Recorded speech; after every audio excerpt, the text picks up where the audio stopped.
first days of the North Kingdom, they built a great watchtower on Weathertop. Amon Sûl, they called it. It was burned and broken, and nothing remains of it now but a tumbled ring like a rough crown on the old hill's head. Yet once it was tall and fair. It is told that Elendil stood there watching for the coming of Gil-galad out of the west in the days of the last alliance. I'm guest co-host Father Paul Hodge, and you're listening to the Amon Sûl podcast.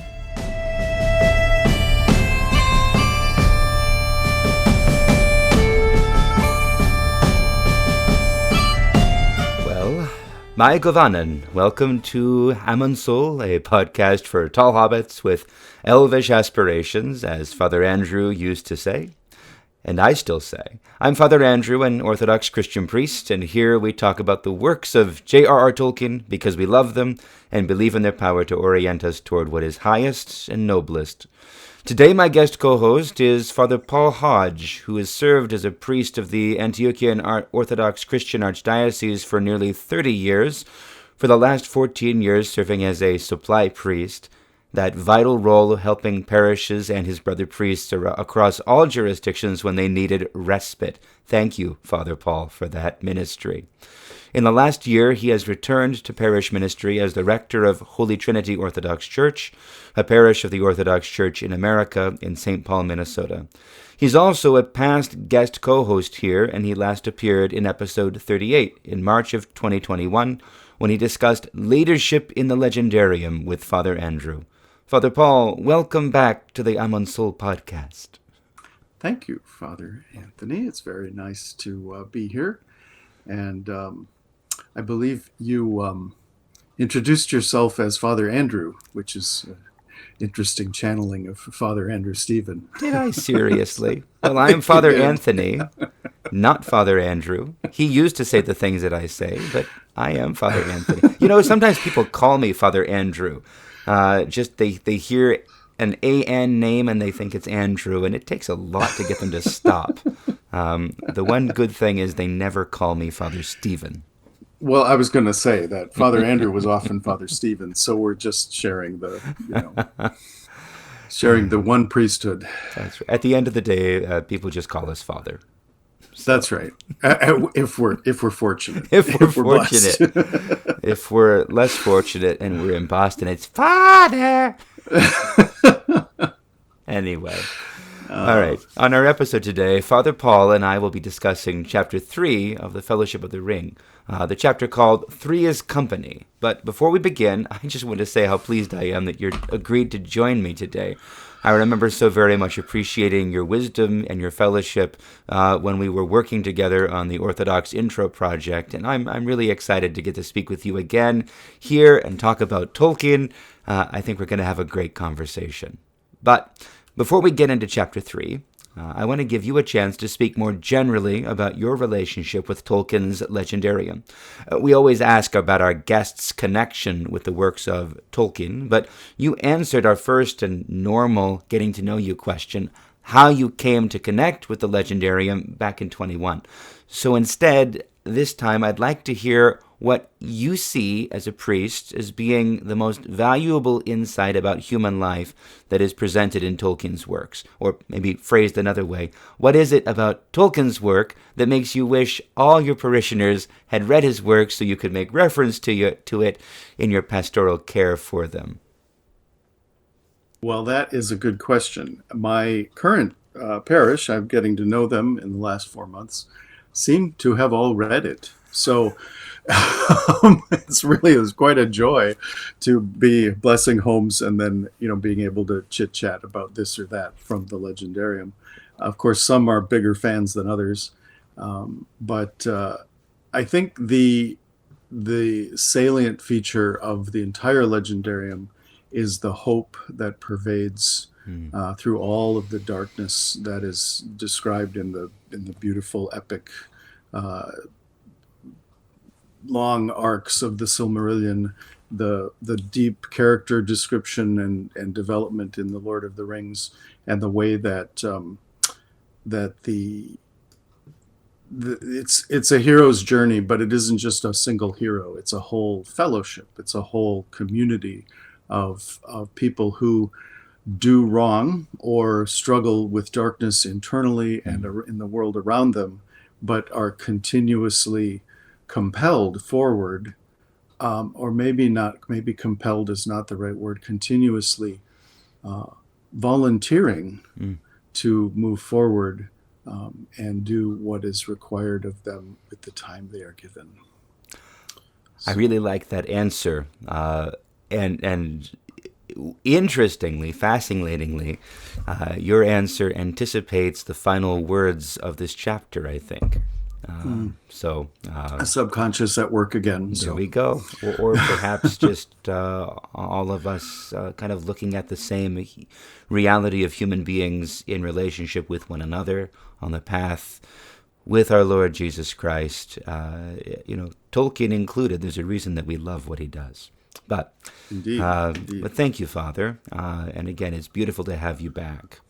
Now, before we jump ahead to the actual main discussion, I want to do, we need to get to your listener comments and questions.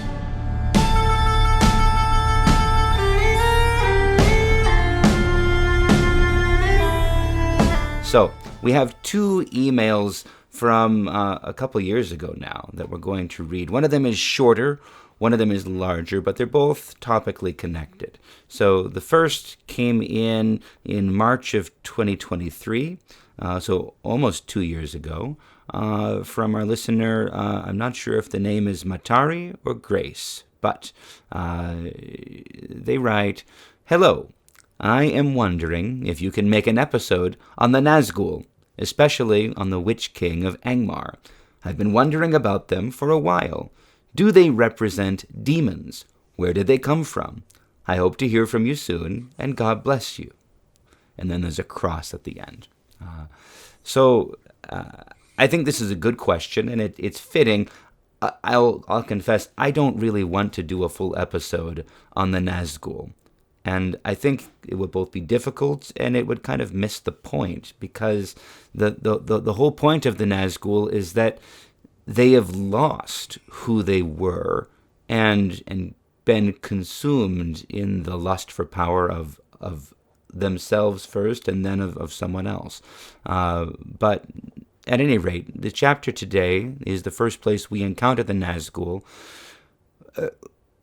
Not the Witch King of Angmar. It'll be a few chapters before we get to that. But the answer to the question is actually given in the shadow of the past, which is our last chapter. So we'll read his summary first in answer. Would you read this, Father Paul? Sure. Before I do, I just want to comment that this description actually, from having read a little bit of the earlier drafts from the history of Middle-earth, is actually something that was retconned into the 3rd chapter when, in the draft, the writer who approaches at that draft, Bingo, Odo, and Frodo, not Frodo Baggins, Frodo Brandybuck, Bingo Baggins, the ring bearer. And I continue to be grateful to our merciful Lord who inspired J.R.R. Tolkien to change that name. Bingo! But yeah, bingo, my boy. Oh boy. But it was originally Gandalf who was the rider who encounters them in the woods, and then he had what he described to his publisher in a letter as a quite unpremeditated change. Mm-hmm. And he saw then in his subsequent envisioning, this was a rider in black. Yeah. So then he had to go and explain about that, and so he wrote some drafts about Gandalf and Frodo talking, and then later in the chapter, Frodo and the Elves, and how this is all kind of exposited to the reader. So this is what became Shadow of the Past. Right. I know. I'll read it now. "A mortal Frodo who keeps one of the great rings does not die, but he does not grow or obtain more life. He merely continues, until at last every minute is a weariness. And if he often uses the ring to make himself invisible, he fades. He becomes in the end invisible permanently, and walks in the twilight under the eye of the dark power that rules the rings. Yes, sooner or later, if he is strong or well-meaning to begin with, but neither strength nor good purpose will last. Sooner or later, the dark power will devour him. Which pretty much tells us what we need to know about the Nazgul, about the ring wraiths.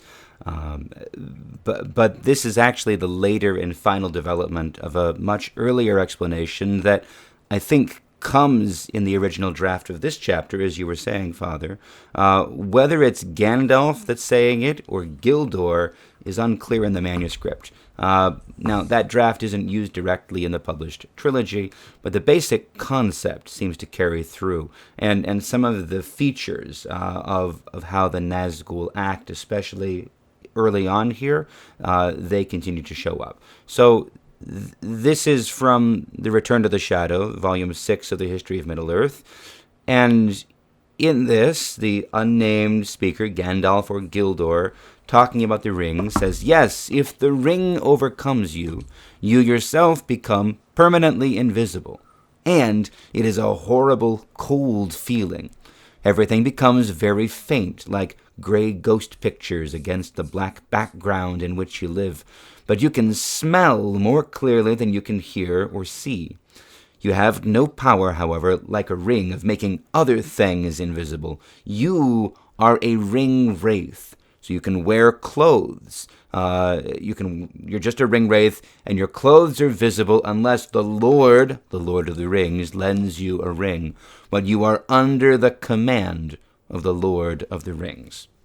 So in short, a ring wraith is not a demon, or at least is not a fallen angel. It's a human being who has been enslaved. It has only the life of a human being, but it's thin and stretched over however many hundreds of years, thousands of years it might last. But thin and stretched is Bilbo's phrase. It's thin and stretched and utterly enslaved, and in the case of the ring wraiths, enslaved by their own lust for power at any cost, to become instead slaves of Sauron's far greater lust for power and domination over all things. Yes, thin and stretched like butter over too little butter over bread, right? Right. Yeah. That sentence that I thought was so humorous and folksy when I first read it, but the more I see it, it feels. There's a really harsh, bitter edge to that sentence, because that's not what butter is meant to be spread, but a human being is not. And as far as the ring wraiths not being fallen angels, in that sense of the demonic, I would though refer the listener and watcher, viewer of this podcast back to the Lord of Spirits podcast, when the Podfathers, Father Andrew and Father Stephen, talk about demons in the, not the legendarium, but in the scriptural tradition, and there is a connection to the unrighteous departed, and so there is something to explore in that as well. Absolutely. Even though that is a different podcast with different hosts now. But nonetheless. I mean, their opinions vary. Do you know the famous Eugene who continually was at least asserting that they're the same podcast? I believe he's from your neck of the woods. I do know him, and we actually had to post a photograph of ourselves together at a Lord of Spirits picnic to prove to Father Andrew that we were not the same person, that I was not posting a real Mont de Plume, that in fact we were, so. Beautiful. I didn't know you knew him. That's exciting. Yeah. That's a lot of fun. And if he's out there, hi, Eugene. Keep me in your prayers. Beautiful. So that's servant of God, the servant of God Cuthbert after Crispation. So a beautiful saint. But that's our answer, Matari or Grace. We'll see more of the Nazgul, of course, through our the coming months and years reading through. But this, I think, is the essential point about how the rings enslave a human person and make them just an extension of the will of Sauron.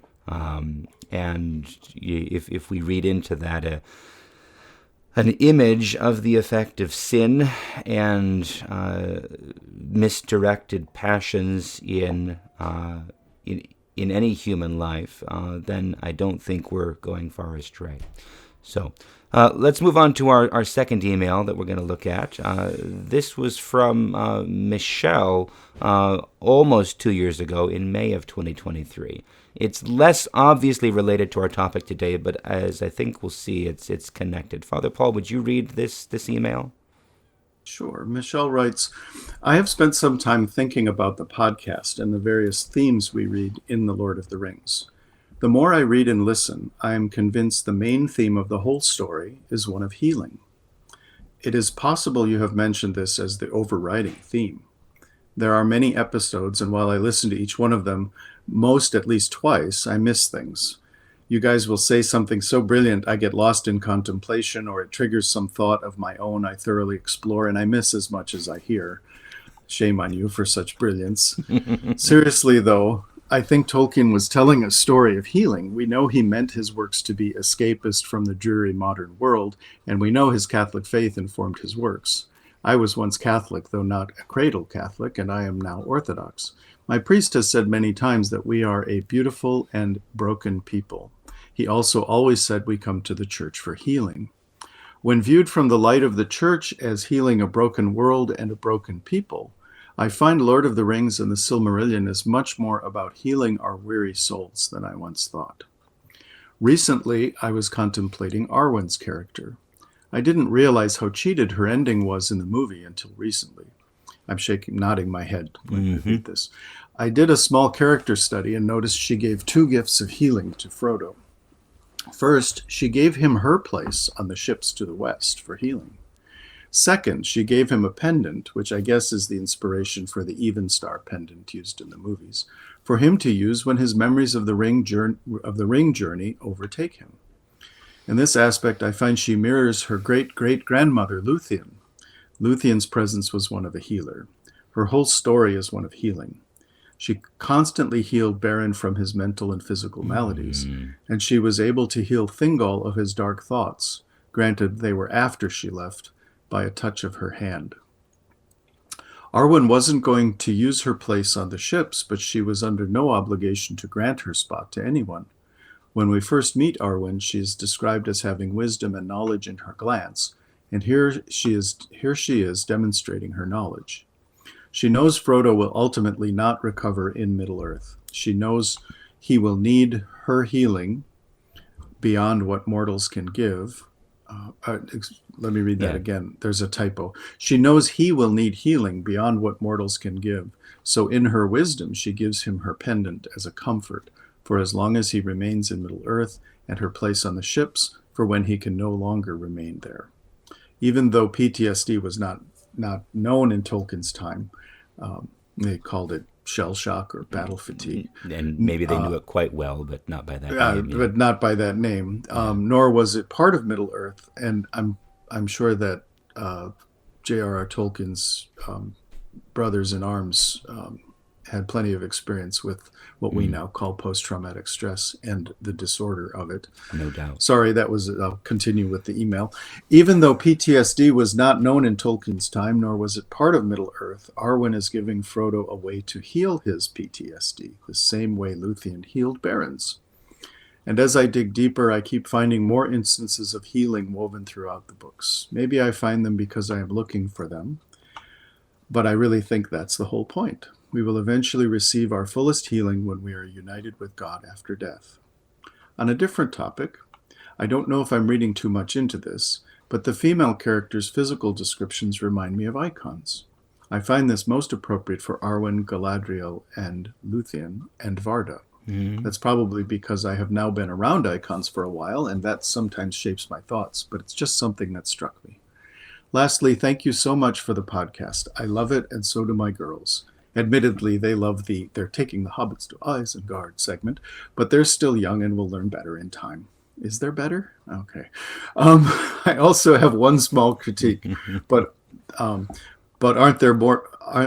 One small critique, but aren't there more women who could come on the podcast? I love it when you invite women on. So many people seem to think Tolkien is a man's thing. but I've been in love with fantasy since the animated Hobbit. I wasn't the biggest book fan at first, but I always remembered and loved the Hobbit cartoon. I feel less alone when you invite women. Your podcast gives me a way to connect with fellow Tolkien nerds. I'm in deep East Texas, and there aren't many out here, especially not many women, and definitely not many women Orthodox Tolkien fans. Thank you. Sincerely, Michelle. So this is a longer note, but I thought there was so much to love about this. So thank you, Michelle, for writing. The first thing I want to say, I really appreciate what you point out about healing, because I think this is indeed all over the place, and we especially see it when the hobbits or men, or humans that is, encounter the elves. There's always a consolation and a rest. Not just the elves, Tom Bombadil provides something similar. But I think we see the first glimpse of that in this chapter, so that's why it's topical. I also really appreciated your point about listening along and hearing an engaging point and then getting so distracted mulling it over that you missed the next 5 minutes. I've done that so many times.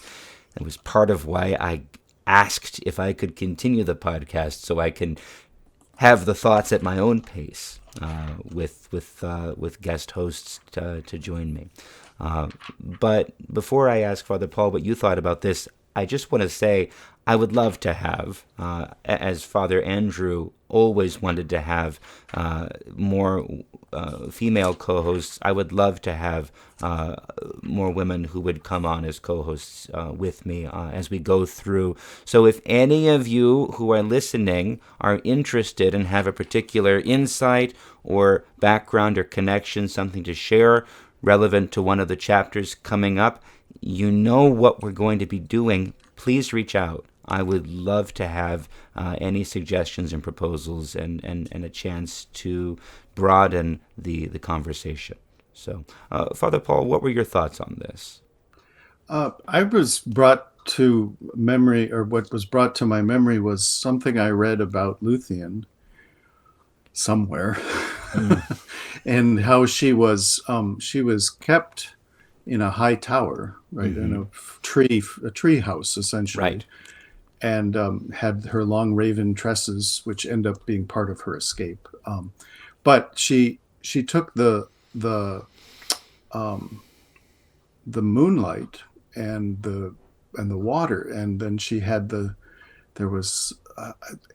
I would have to go back and find it. I think it's in one of the Luthien, Baron and Luthien, the independent text. But it's very beautiful, not an analogy, but it's a beautiful connection and reference to the waters of baptism and the wine of Eucharist. I wonder if I can find this now. And what I found when I was looking for this about Luthien was from the Lay of Leithian from the History of Middle-earth.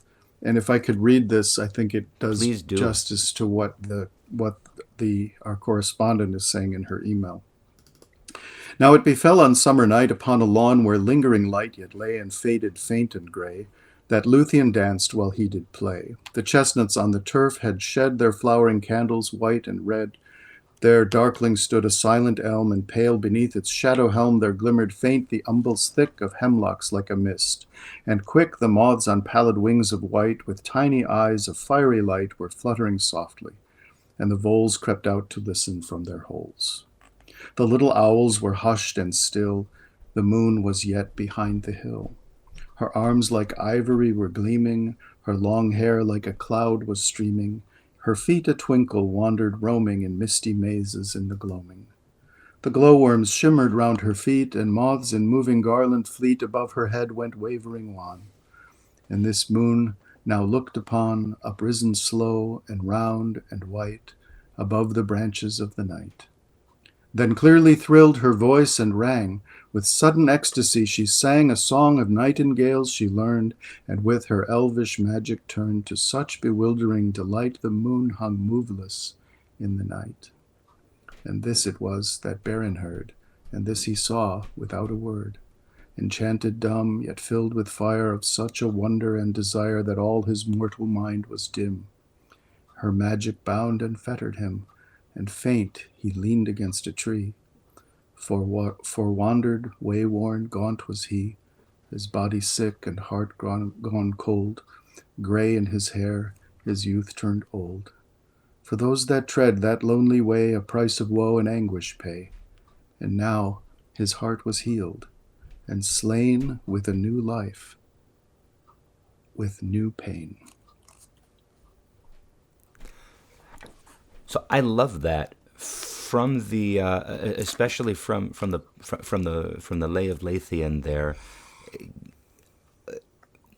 because it recasts the falling in love, but instead of really just being a repackaged passion, it's that yearning for wholeness, for healing, and not just the yearning for, but the receiving of healing at the encounter with one who is whole herself. I feel like there's a lot to dig into there. What is it that, because it's a different kind of desire, Barons for Luthien. It's not just a romantic or a passionate or a sexual. It's something much deeper. But that healing is so beautifully present in what you read, Father. Thank you.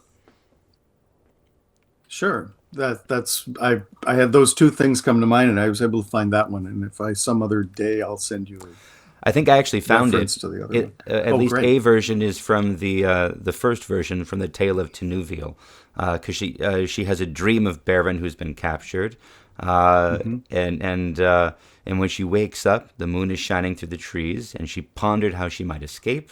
So she makes a plan. The next day she asked those who came to her to bring, if they would, some of the clearest water of the stream below. But this, she said, must be drawn at midnight in a silver bowl and brought to my hand with no words spoken. And after that she desired wine to be brought. But this, she said, must be borne hither in a flagon of gold at noon, and he who brings it must sing as he comes.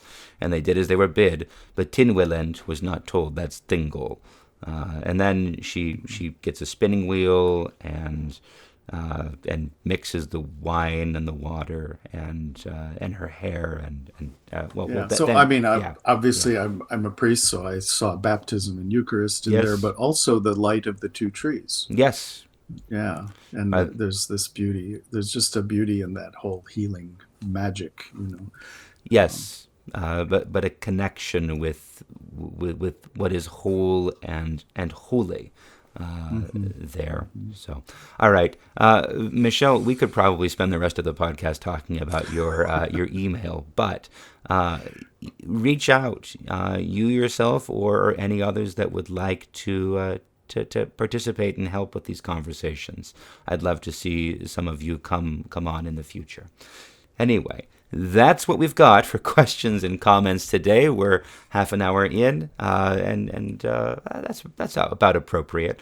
Anyway, feel free to send more to us at amonsûl@ancientfaith.com, or you can message us via the Facebook page, and you will hopefully hear your comment on an episode to come. We are still working through a lot of old comments that were sent to Father Andrew and to Richard over the last few years, but I have been getting some messages that are to me now, and please keep those coming. I'm saving them up.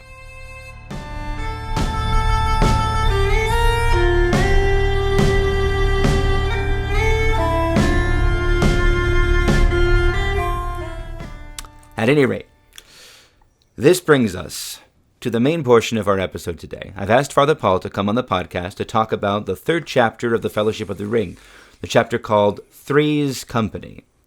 If you've not read this recently, I'm going to urge you all to pause and reread the chapter before you continue. It's not that long, and it really is beautiful. We're going to try to read a lot of the beautiful passages, but we can't read it all.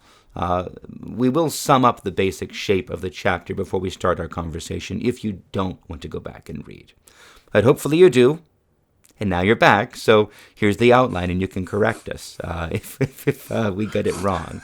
So I see kind of 6 parts to this chapter, and that's maybe arbitrary. But the first is a transition from the last. Gandalf urges Frodo to leave. He says, "You ought to go quietly, and you ought to go soon." Frodo decides to leave after his birthday in Bilbo's, which is September 22nd. Now, the Shadow of the Past happens in the spring on April 12th, so I'm not sure how April, May, June, July, August, September, 5 months is soon, but I guess it's quietly, so he's listening to part of the advice. I don't know how many listeners are fans of the series The Chosen, but there's a repeated little bit between the Lord and Peter when Peter keeps asking, when is this going to happen? When is this? The Lord says, "Soon, Peter."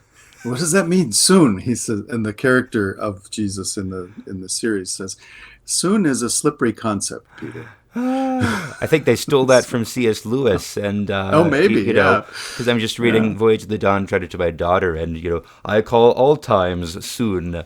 Yes, exactly. Says Aslan. But Gandalf suggests secrecy, and he tells him to go to Rivendell first. So that's part 1. Part 2, briefly, back at the pub, we hear the news. Frodo has sold Bag End. He's encouraging people to think that the reason is because he's run out of money, and he's purchased a new home in Buckland. That's a short part. Part 3, Gandalf leaves. This is at the end of June. So again, April is Shadow of the Past. May, the Bag End is sold. June, at the end of June, Gandalf leaves. He hears troubling news, so he leaves. We, of course, know what happens. He goes to the southern border. He hears about the fall of Osgiliath.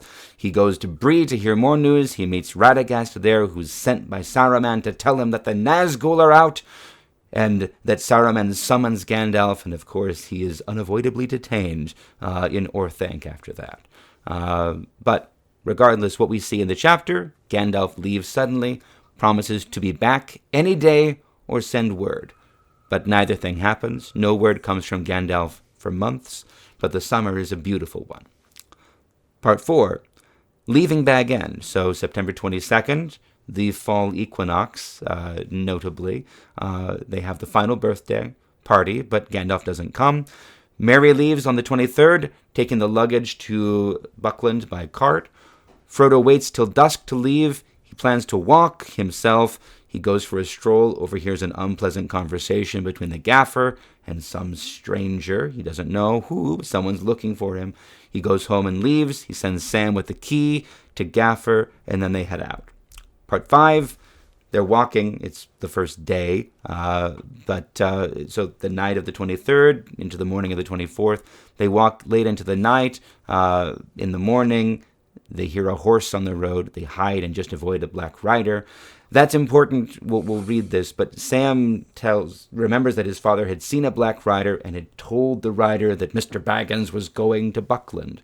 So now they know that the riders are chasing them. So they leave the road and walk parallel to it. Another black rider comes as the sun is setting, but is chased away when the elves arrive. So part 6, the second day, the evening of the 24th and morning of the 25th, they meet the elves. And we'll talk enough about this. We don't need to sum it all up. But Frodo and Pippin and Sam are protected by the elves. They sleep, but Frodo has an important conversation with Gildor. Now, we could sum this chapter up as Gandalf leaves, promises to come back but doesn't. So Frodo leaves, is chased by black riders, meets elves, and then is told to hurry. And he keeps on going. That, minus the elves, is what the Peter Jackson movies chose to do. But I think it does poor justice to the narrative as it's written. Something that Wayne Hammond, who's a famous Tolkien scholar, he wrote the companion with his partner Christina Skull, I believe, companion to the Lord of the Rings, which has a lot of trivia.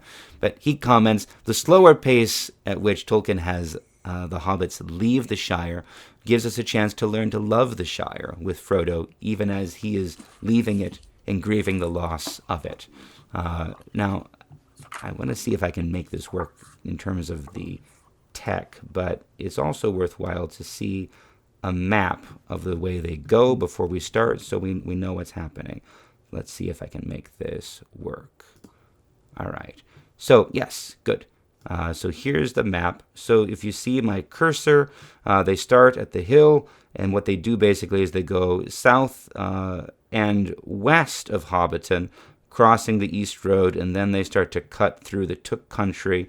They get up with the road, and then they get into the forest. So I think that they have a beautiful view of the rest of the country. We'll read that passage, probably about here. Maybe they even meet the Black Rider here. Through the woods, they walk along the road, and then probably about at this point, they are seen by the rider again, and they walk through the night with the elves until they come to Woodhall, and we can see here, zooming in, again what that route is from the hill down to the Took country along the road, and then finally arriving at Woodhall.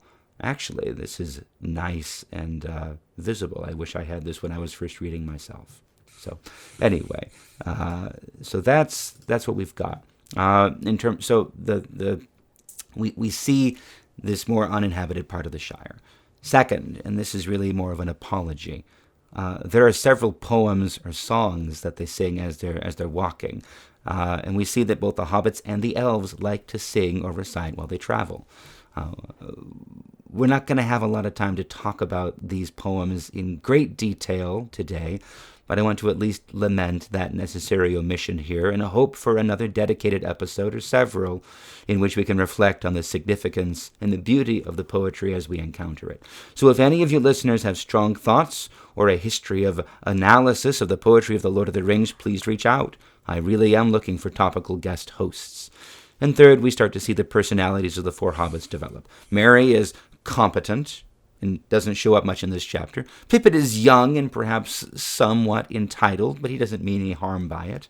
Sam is determined to carry more than his fair share, and Frodo is still being developed for us, and he's difficult to quite quantify. He seems like the main character, but we don't really see much of his deep inner thoughts. Father Paul, what would you say of what we see of Frodo here, and what jumps out to you in general about this chapter before we start reading specifics? You see that Frodo is an unusual sort of hobbit, and you see, I think, the continuity from his uncle Bilbo to his character, that there's a kind of a they both have a sort of chosenness about them. They're not like their peers and compatriots from the Shire. They're more like some of the mythical characters in Shire history, and so you get that sense of exceptionalism in Frodo in this, and also that he has some kind of, and actually he has some kind of a dark. There's a dark background to him. In a sense, he's not just the sort of bumbling comic character that comes out through the other Hobbit characters. Right. He already seems more wounded somehow than Bilbo ever seemed, which is interesting. There was something, now you mention it, something Dr. Brad Berzer, who was my first co-host here, he's been reading Tolkien for many decades, but he is seeing lately a lot of Bilbo in The Lord of the Rings, indirectly. And I hadn't paid attention, but I'm seeing that here too. Just a reminder that Bilbo, what you talked about Bilbo as a leader a few years ago with Father Andrew, but Bilbo's leadership, his care, his education of his cousins, his formation of their thinking and their priorities, his formation of their souls, starts to come out even in all three hobbits, in Pippin and in Sam, who was educated, who was taught to read by Bilbo, and in Frodo. That's a different direction a little bit, but I did want to mention that because it connects with your reflections about Bilbo as a leader. I think the word that comes to mind for Frodo in this chapter is an earnestness, and that came out to me in contrast to the earlier Bingo character, who is a cad, who is, I'm gold lazy, perhaps I need adventure because I'm gold lazy and I need to lose a few pounds, and it's like, that's not Frodo. No. Frodo he's earnest. He adores Gandalf. He knows that he has a great burden already. He doesn't know anything about it, but he's got to do something for the sake of those he loves in the Shire. He has to go on his quest. So I like earnestness for a basic summary of Frodo, and yeah, a lot of the pieces of Bingo survive. He talks about how he's flabby, yes, but it's in a different mode, in a different way. And I think it inverts the sort of the vanity of Bingo to a kind of humility of Frodo. Right. The other thing is the humility, you say, but he comes across as a very young character. Even though he's older than all of the others, they're the ones who are pushing themselves forward. They're the ones who are showing opinions. He defers to them. He defers to everybody, actually, through the course of everything. And it's a very relatable deference. He wants to know what is the right thing to do so he can do it.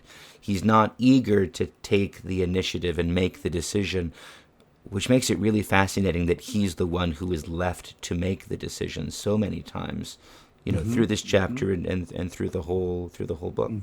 Yeah, exactly. And he's a cut above. He's been better educated, if you will, or better read. He speaks to the Noldor in their language. Right. Better educated, but remarkable. I think we see the hint that Gandalf and Bilbo both thought Frodo the best hobbit in the Shire. They invested that effort of educating him because of something unique, something unusual, just in his. These character traits that we're getting at, I think, are the way that Tolkien writes the character. Those would be the things that Bilbo and Gandalf would recognize as native talent or native character, and then cultivate. Right, that strength of will and lack of grasping at the same time. So, the other thing that I think is worth noting about how important this chapter is. May I say one more thing? Please do. And fidelity to friends. Yes. It's that not just a loner, not just one who is self-sufficient. Right. And he's willing to leave them behind. He's convinced that he needs to leave them behind. And every good counselor that he encounters urges him against that. Yes.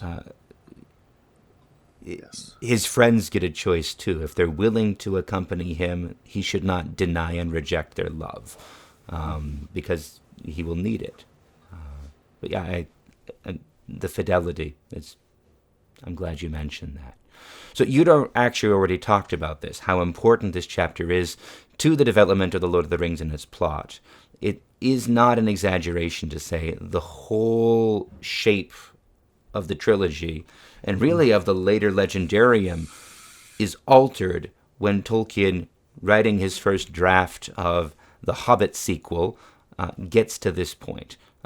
And that's where I'd like us to start with actual readings from the chapter, from an excerpt not from Three's Company, but from the first draft of the chapter. Father Paul, you referenced this, but would you mind reading this for us now? On the flat among tall trees growing in scattered fashion in the grasslands, when Frodo said, "I can hear a horse coming along the road behind," they looked back, but the windings of the road hid the traveler. "I think we had better get out of sight," said Bingo, "or you fellows at any rate. Of course, it doesn't matter very much, but I would rather not be met by anyone we know." They, the others, ran quickly to the left down into a little hollow beside the road and lay flat. Bingo slipped on his ring and sat down a few yards from the track. The sound of hoofs drew nearer. Round a turn came a white horse, and on it sat a bundle, or that is what it looked like. A small man wrapped entirely in a great cloak and hood, so that only his eyes peered out, and his boots in the stirrups below. The horse stopped when it came level with Bingo. The figure uncovered its nose and sniffed. and then sat silent as if listening.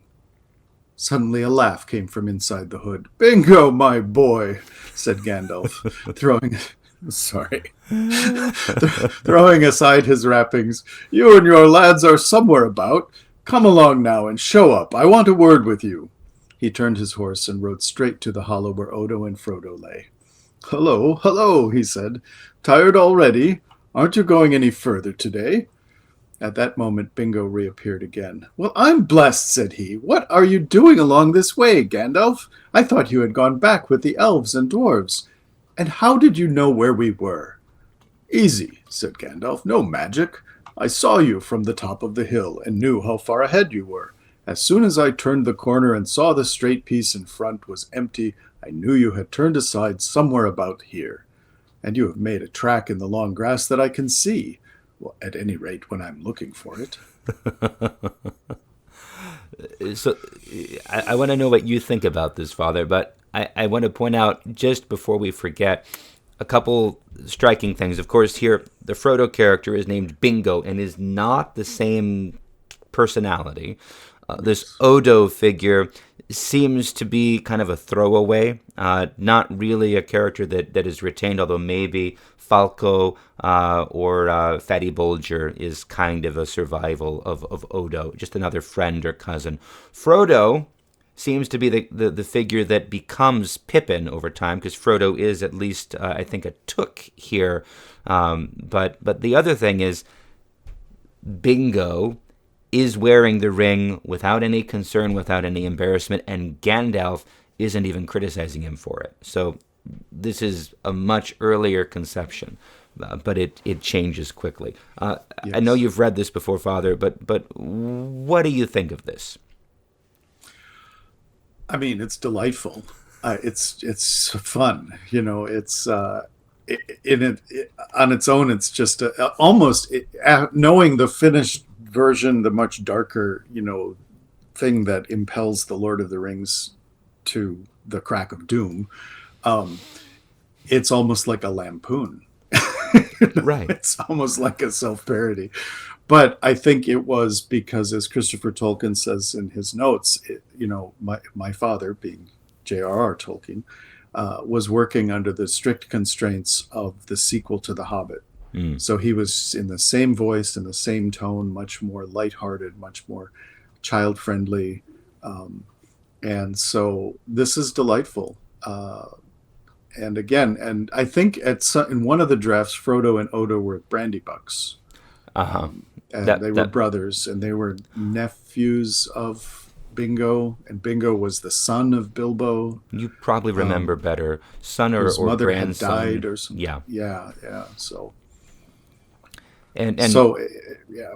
But yeah, but the line, what's interesting is a lot of this draft, the lines remain, mm-hmm. but they're ascribed then to the newer characters. And the other thing, which we may get into a little bit later, is what stood out to me was the Shire is not revised. Yeah. It's almost as if Tolkien is sitting in the setting and just describing it from reality, but deciding to put different characters on stage. But the setting is so consistent. Right. And we'll get to this a little bit further, but when we see Tolkien talking like he knows the Shire so well, it seems like it's just because he's describing the England of his childhood, the England of his walks,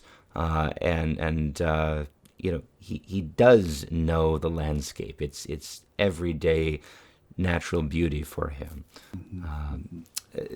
I trust your memory about the relationship of Odo and Frodo better than my own, but yeah, it's delightful.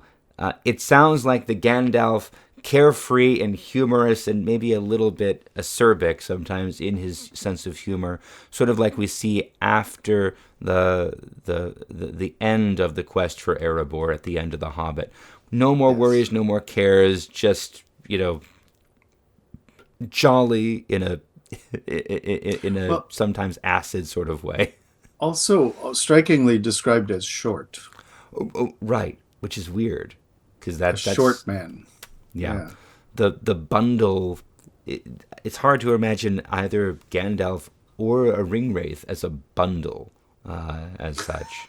Yeah, almost like hunched on the saddle and somehow like trying to be Right, obscured. It's very odd. right. And it's actually worth, like, the way that the Nazgul are depicted in these first couple of chapters versus how they appear even when they attack them at Weathertop, or chase, or in the later chapters. It's very different. It seems like they are hunching down, purposely concealing. They're trying to be incognito. Yeah, they're small, they're bent, they're Right. close to the ground. They go crawling and sniffing. Right. It's sort of subhuman Right. in effect. Yeah. Right. Let's see. So there's something I want to actually show here, because if I'm not mistaken, the way that this draft is presented is basically Christopher Tolkien looking at the first draft, and also then incorporating later drafts that basically are just edits written on that same paper. So we can kind of get a sense of what this looks like and how this story evolves from the history of Middle Earth, and I want to kind of look at that. So I have something to share. So, I mean, Christopher Tolkien did amazing work over decades, really from the day his father died until his own death just a few years ago. And it's worth quoting him once just to see how this process goes. So let's see if I can share the screen. I guess there we go. So this is a page, just a photo I took last night from my copy of the History of Middle Earth there. And it helps us visualize what seems to have happened, how J.R.R. Tolkien made the edit. So I'll read what Christopher Tolkien says, and how he explains it. So he says, here this draft stops. I think that's basically, where Gandalf stops talking, that you just read. And if my father continued beyond this point, the manuscript is lost. But says Christopher Tolkien, I think it far more likely that he abandoned it because he abandoned the idea that the writer was Gandalf as soon as it was written. It is most curious to see how directly the description of Gandalf led into that of the Black Rider, and that the original sniff was Gandalf's sniff. In fact, the conversion of the one to the other was carried out by penciled changes on the draft text. Thus, and we can see it was at first a white horse, but it was rewritten as a black horse, and on it sat a bundle, a short man, so making himself look short, wrapped entirely in a great, and then added a black cloak and hood, so only his eyes peered out, changed to, so his face was entirely shadowed, so we can't see his eyes at all.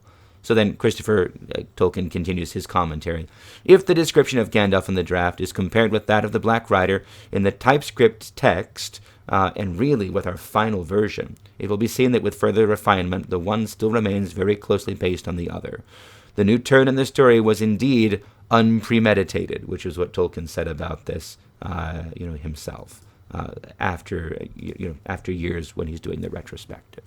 So, I think that glimpse that we get of Tolkien's mind at this critical point it's amazing being able to see his penciled edits, how he's changing. No, we're not going to do that. Just forget about that. It's not a white rider, it's a black rider, and you can't see his face at all. And then we're off to the races.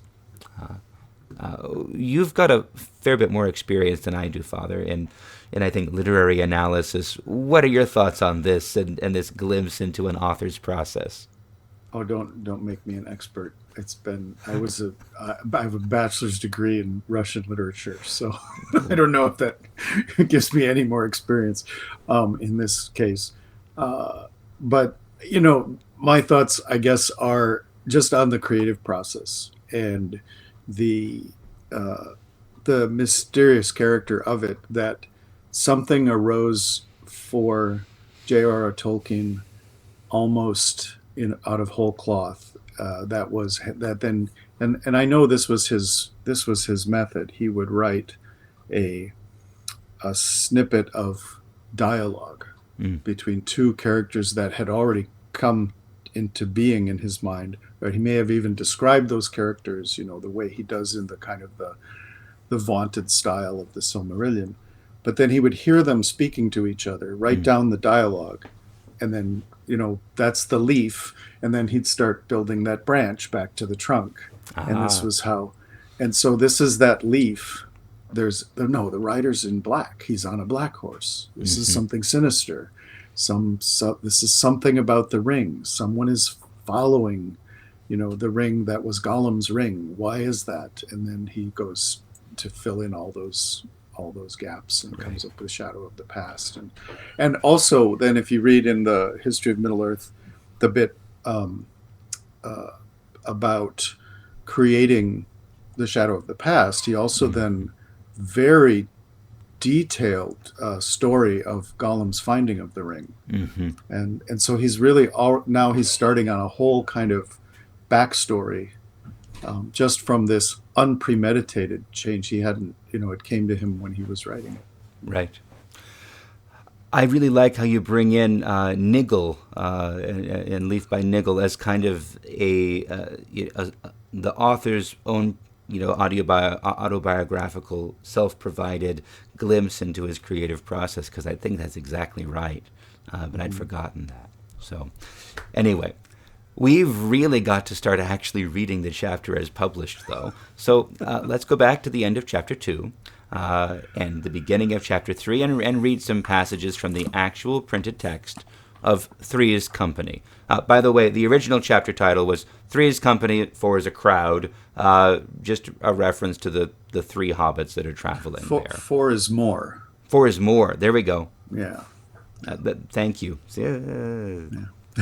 Your memory is better than mine. That's why we're here together. That's right. So, Father Paul, would you read the first passage here? These are the first words of the chapter. You ought to go quietly, and you ought to go soon, said Gandalf. 2 or 3 weeks had passed, and still Frodo made no sign of getting ready to go.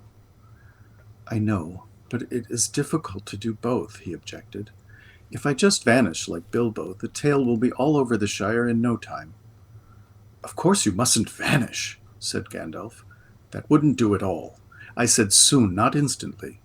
If you can think of any way of slipping out of the Shire without its being generally known, it will be worth a little delay, but you must not delay too long.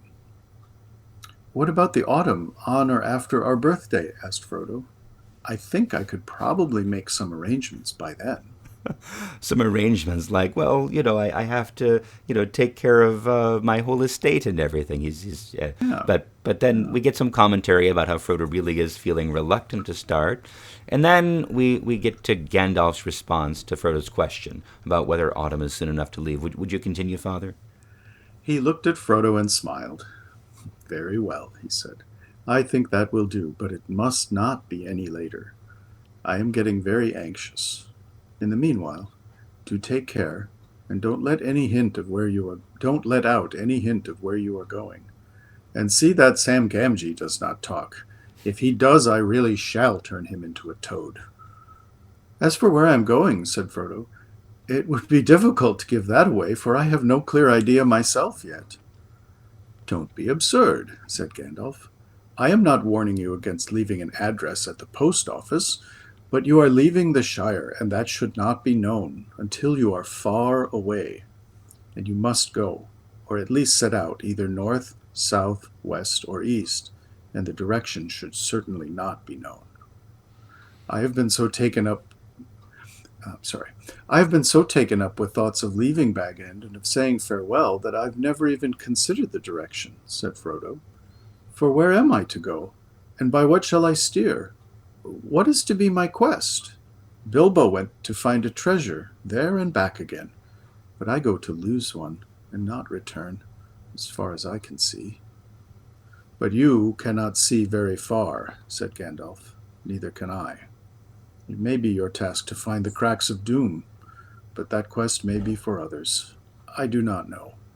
At any rate, you are not ready for that long road yet. No, indeed, said Frodo. But in the meantime, what course am I to take? Towards danger.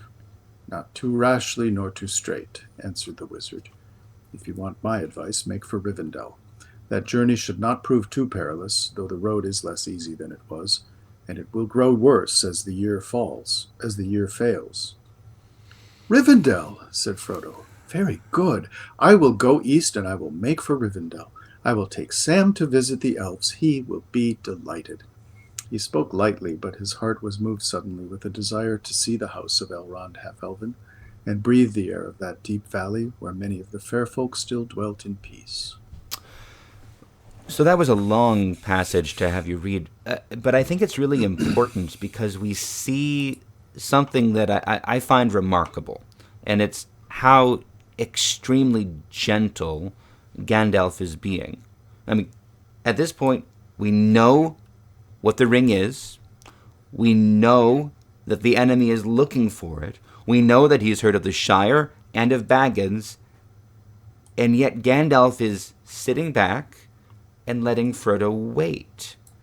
And all he does is, I mean, after a few weeks of waiting, it ends up being months, but after weeks of waiting, he says, you should go quietly and you should go soon.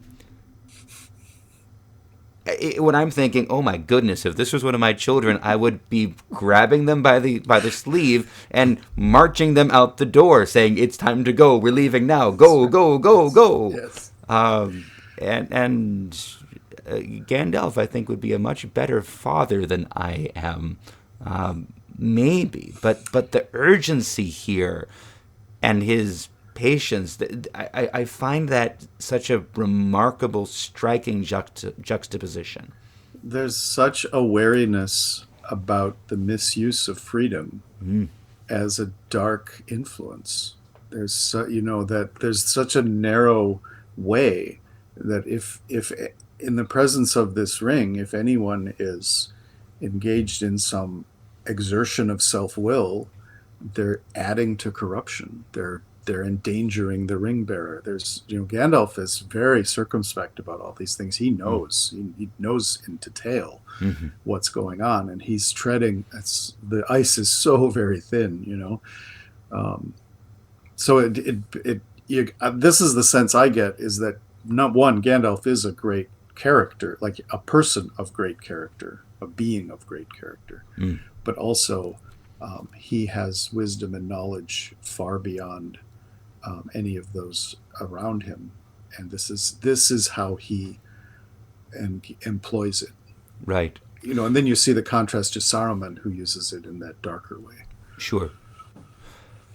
Or it crosses my mind now, to Boromir, which is the first time that we really see someone badgering Frodo and pushing and forcing and demanding and requiring, and we see the reaction, whether that's Frodo's personality himself or the ring or a mixture of the two. I guess we get at the end of the book, part of the reason why Gandalf is so cautious, but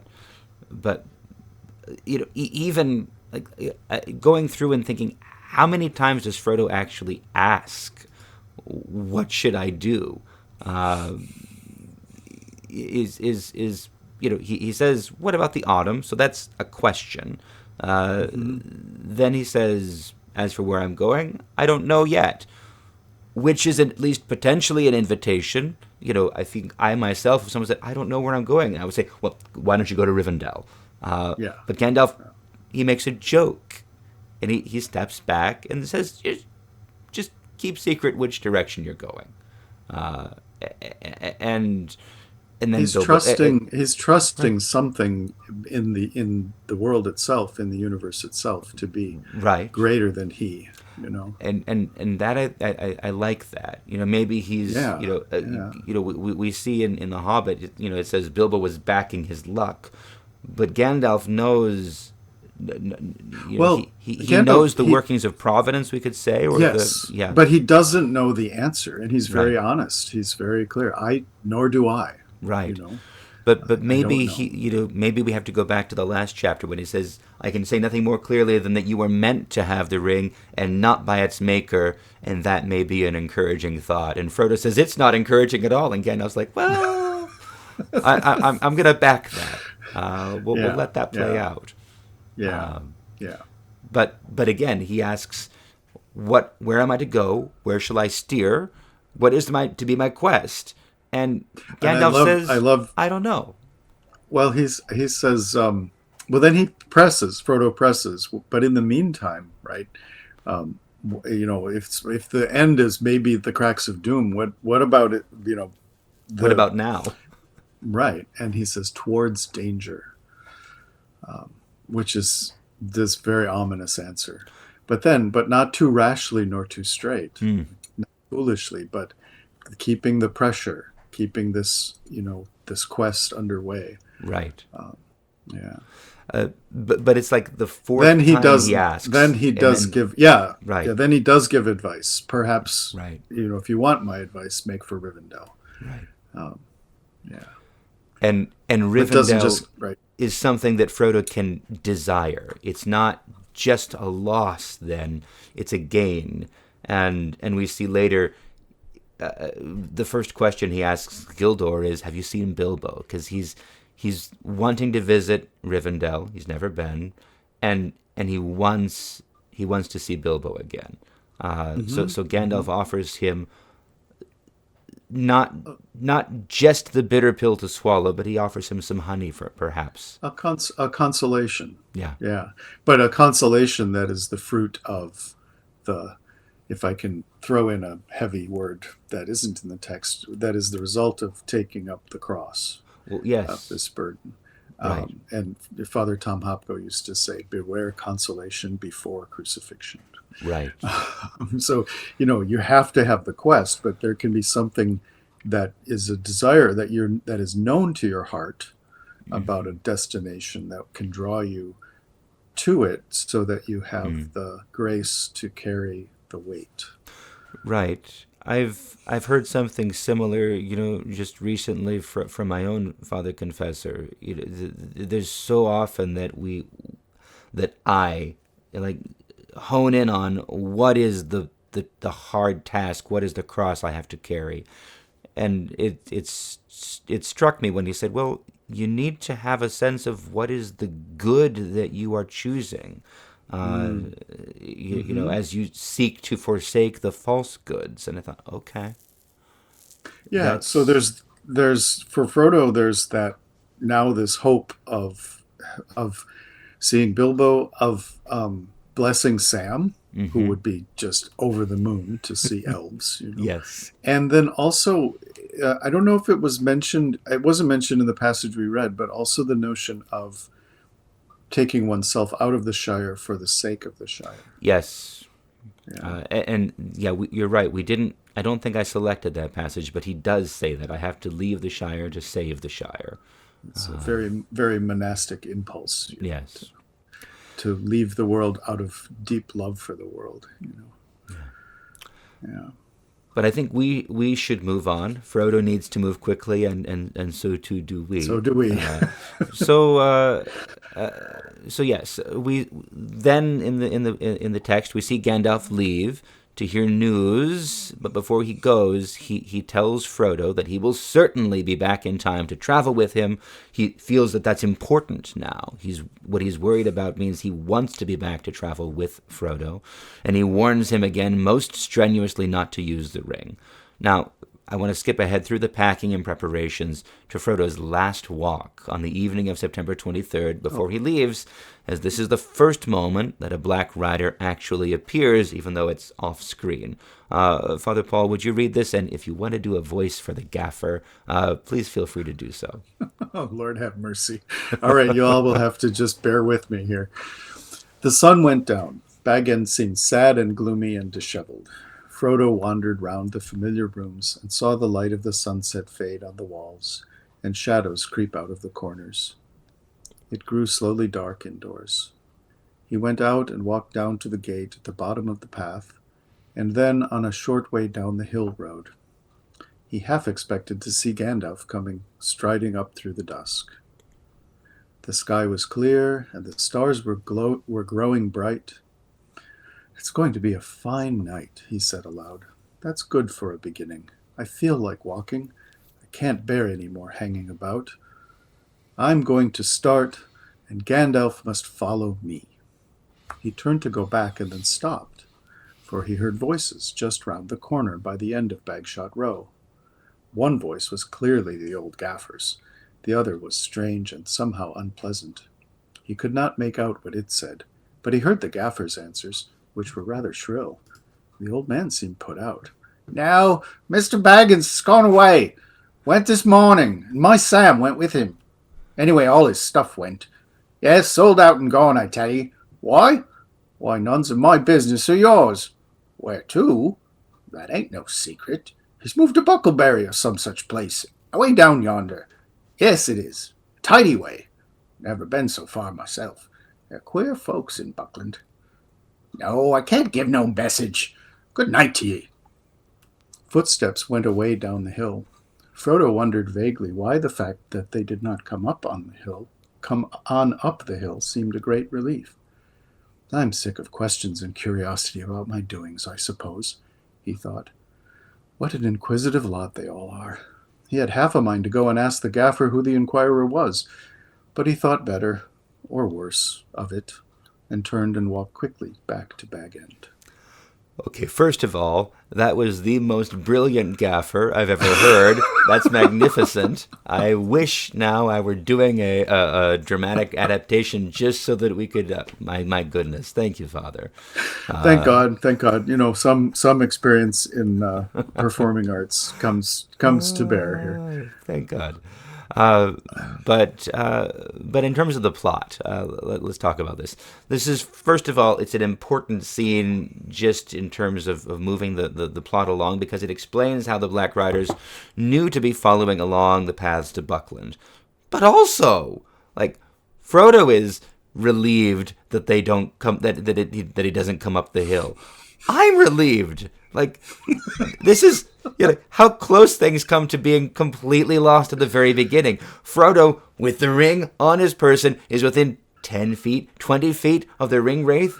If the gaffer had not been mistaken about when they were leaving, if he had said, "Oh, you're still up there," then the ring wraith would have gone to Bag End then and there, and that would have been the end.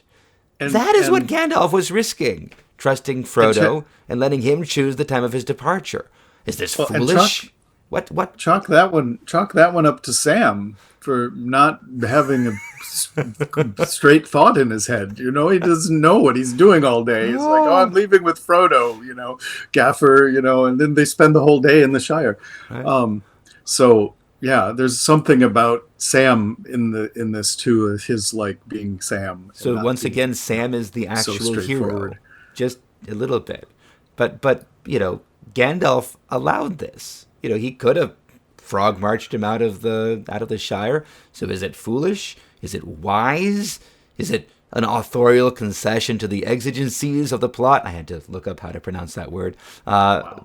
But I think you already answered. You think this is wise. This is Gandalf trusting Iluvatar. But what do you think, Father? So your audio cut out for a brief moment, so I'm afraid I rather missed the point. So it's hard for me to have an opinion. Oh, no good if my audio is cutting out. Is it back now? Yes. Oh, yes, it is. And then, of course, I have this strange pausing on my scrolling occasionally, so right. I was waiting for that. I was just asking about Gandalf's trusting of Frodo's judgment. It comes within an ace of everything being lost. Did he make the right call? Was it foolish? Was it wise? There's an ambiguity to Frodo's motivation. Mm-hmm. And it's so, there was a notion in one of the earlier drafts that the ring tries to get away from its bearer. And that's why it keeps being lost and being found by new bearers. It's trying to, and it almost as if, because it's dark, and this gets to one of my quotes I'm going to use later to try to stump you. It's almost as if it's perilous to its maker. there's a deep mystery of iniquity in this whole thing. And so there's this strange, it's this strange ambiguity. That's my opinion here. I like that deep mystery of iniquity. I think was your phrase. Because it's true. Sauron put so much of his power into this thing that allows him to dominate everyone else, but then it becomes the instrument by which he meets his downfall. Yeah. It's like a perfect, a black hole, like an implosion of darkness. Yeah. It's again, it's hard to elucidate. Yes. But it's worth noting at least. Anyway, moving on. As they actually leave Bag End, there's one small line that I have to read as they are all shouldering their packs. And this is Frodo complaining. He says, "I am sure you have given me all the heaviest stuff. I pity snails and all that carry their homes on their backs." "I could take a lot more yet, sir. My packet is quite light," said Sam, stoutly and untruthfully. Now, I have to mention this only because last month, in response to an email from listener Holly, we were talking about Tolkien's use of adverbs and how he doesn't stint to use them, but especially we noticed he uses them to characterize Sam and give kind of a glimpse of Sam's inner life. So we know more about what Sam is thinking and feeling almost than we do about Frodo, although Frodo is the overt hero. And once again, we have, very concisely, very, laconically, Tolkien is showing us who Sam is: stout, stout-hearted, and untruthful if it's needed to help his. To help his master. But I mean, also, I know that when Tolkien wrote this, he did not have the steps of Mount Doom in mind, but this is a complete foreshadowing. Absolutely. Of the last moments of the Quest of the Ring. Absolutely. And I'd love to go back and see in the different drafts, what is the point at which Sam says this? Has Tolkien written the whole thing and then he goes back and adds this in, or is it present from the beginning? But yeah. Anyway, so summing up the plot, they walk late into the night, they camp without setting a watch, which is, again, mind-blowing when we realize how close the enemy is. They're in the Shire, on their heels. Home, Yeah. And then the fox wanders by, enigmatically talking and wondering why hobbits are sleeping out of doors, which we have to mention even if we're not going to read it. And then the next morning, as they continue, they reach a high point, and they can see kind of the remainder of their journey laid out below them. And at this point, we have the first poem of the journey, and it's an appropriate one. Father Paul, I want you to read this, but as you do, I'm actually going to share my screen again because I don't know, John Garth is a relative newcomer to the field of Tolkien scholarship.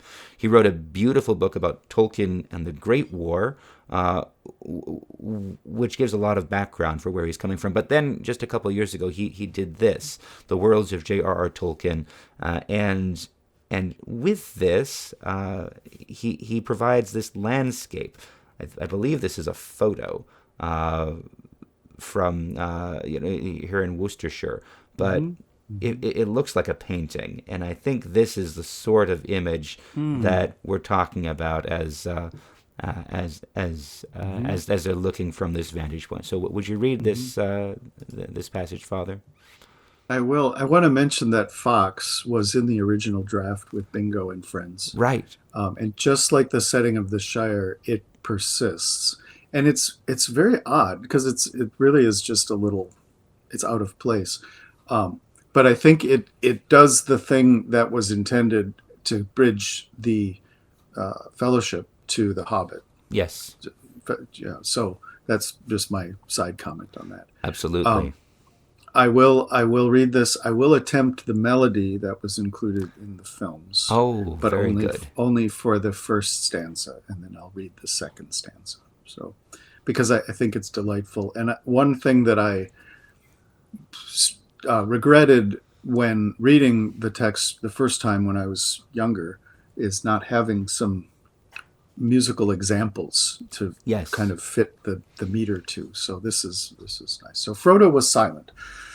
He too was gazing eastward along the road, as if he had never seen it before. Suddenly he spoke, aloud, but as if to himself. Well, I won't sing it because he's speaking. Suddenly he spoke, aloud, but as if to himself, saying slowly, "The road goes ever on and on, down from the door where it began. Now far ahead the road has gone, and I must follow if I can, pursuing it with weary feet until it joins some larger way where many paths and errands meet. And whither then? I cannot say." "That sounds like a bit of old Bilbo's rhyming," said Pippin. "Or is it one of your imitations? Does not sound altogether encouraging."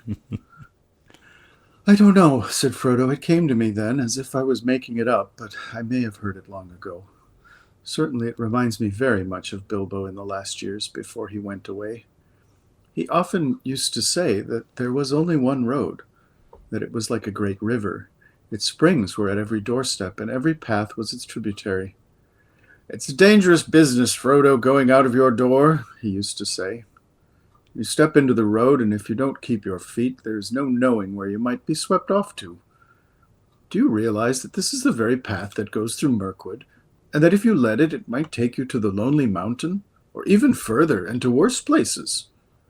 He used to say that on the path outside the front door at Bag End, especially after he'd been out for a long walk." I love the way you read that, and thoughtfully, reflectively, sadly, for the poem itself. I think it's worth noting that this is almost exactly the same poem that Bilbo recites as he leaves 18 years before at the end of the unexpected part, or the long expected party. The only difference, and it's important, is that Bilbo pursued the road with eager feet, while Frodo walks the path with weary feet. Why do you think there's a difference? Why the change, Father? I have an idea myself, but you take first crack at it. I take it from the dialogue that Frodo had with Gandalf that Bilbo went to seek a treasure and I go to lose one. Right. And so he's facing loss. So that's my take, is why there's a difference and why there's that difference. I like that thought, Father, that it's a matter of, as you say, Bilbo goes to gain a treasure, but Frodo goes to lose one. I was going to say something similar, but maybe more direct. Bilbo is eager. His feet are eager again because that's the moment at which he's first just given up the ring, and he's free of that burden. Where Frodo is going. I misunderstood. Yes. I don't know. I think it's the same basic thing. But Frodo is carrying the ring, and with a much greater consciousness than Bilbo ever had of what it is. And Bilbo, free of the burden, is eager to have an adventure again. But Frodo, for some reason, I had in mind this was Frodo's words setting off on the quest with the dwarves. Oh, Bilbo, and right, so in was, The Hobbit. Bilbo, yes, in The Hobbit. Yeah, that was my misunderstanding. Well, but nonetheless, I think the point stands. Yes. But the ring is a weariness. It's a weight. Yes. Yeah. And I have to think Tolkien is doing that on purpose. But, at any rate, I'm conscious of our time here. So we're not going to read the actual appearance of the Black Rider because we've already talked about it. The actual text varies very little from the first draft. Once Tolkien gets rid of Gandalf and his wife, White Horse, and brings the Black Rider into the tale. When the Black Rider is there sniffing, Frodo gets the strong urge to put on the ring, but before he does more than touch its chain, the rider moves on. So once Frodo is sure it's gone, he proceeds as follows. I'll read this bit. Well, I call that very queer and indeed disturbing, said Frodo to himself as he walked toward his companions. Pippin and Sam had remained flat in the grass and had seen nothing, so Frodo described the rider and his strange behavior. I can't say why, but I felt certain he was looking or smelling for me, and also I felt certain that I did not want him to discover me. I've never seen or felt anything like it in the Shire before.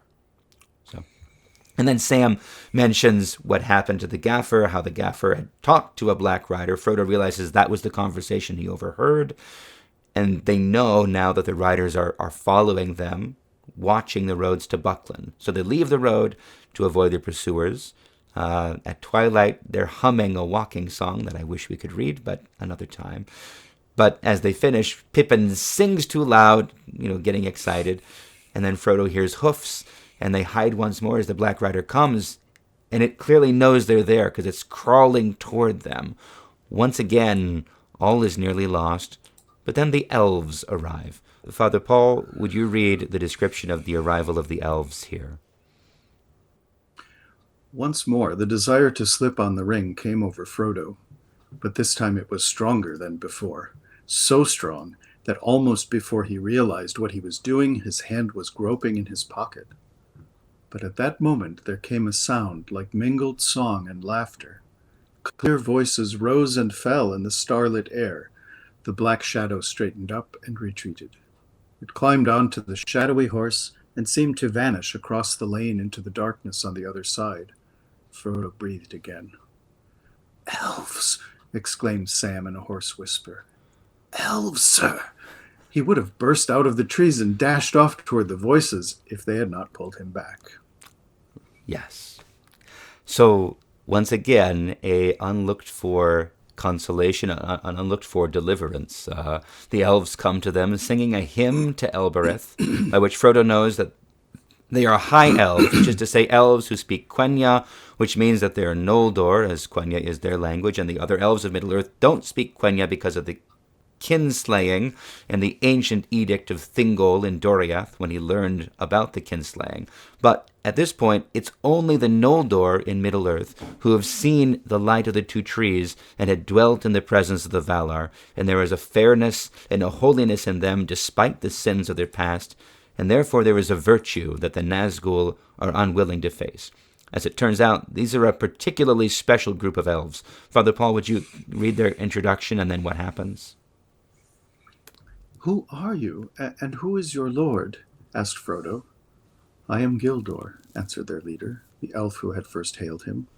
"Gildor Inglorion of the house of Finrod.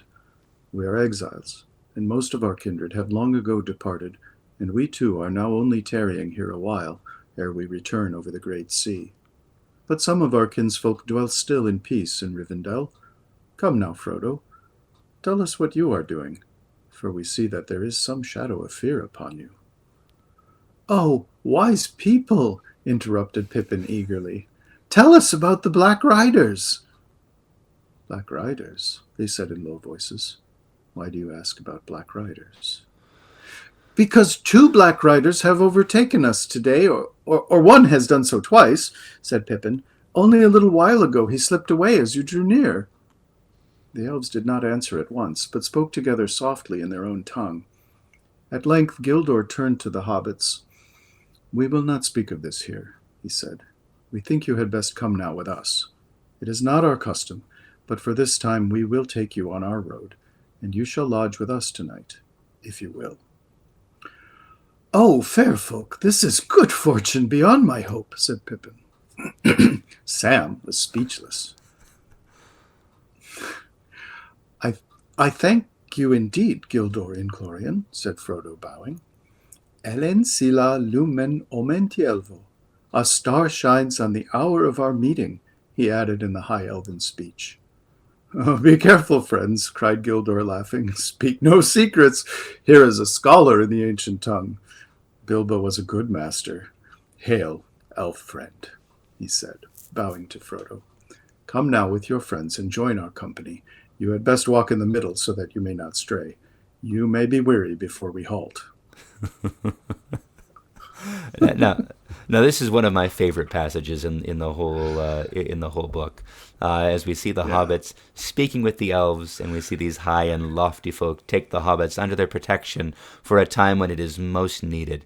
But I'm a little transgressive here because we need to say a little bit about Gildor and the House of Finrod, but I have some ideas of my own that are fond, although I'm pretty sure they're wrong.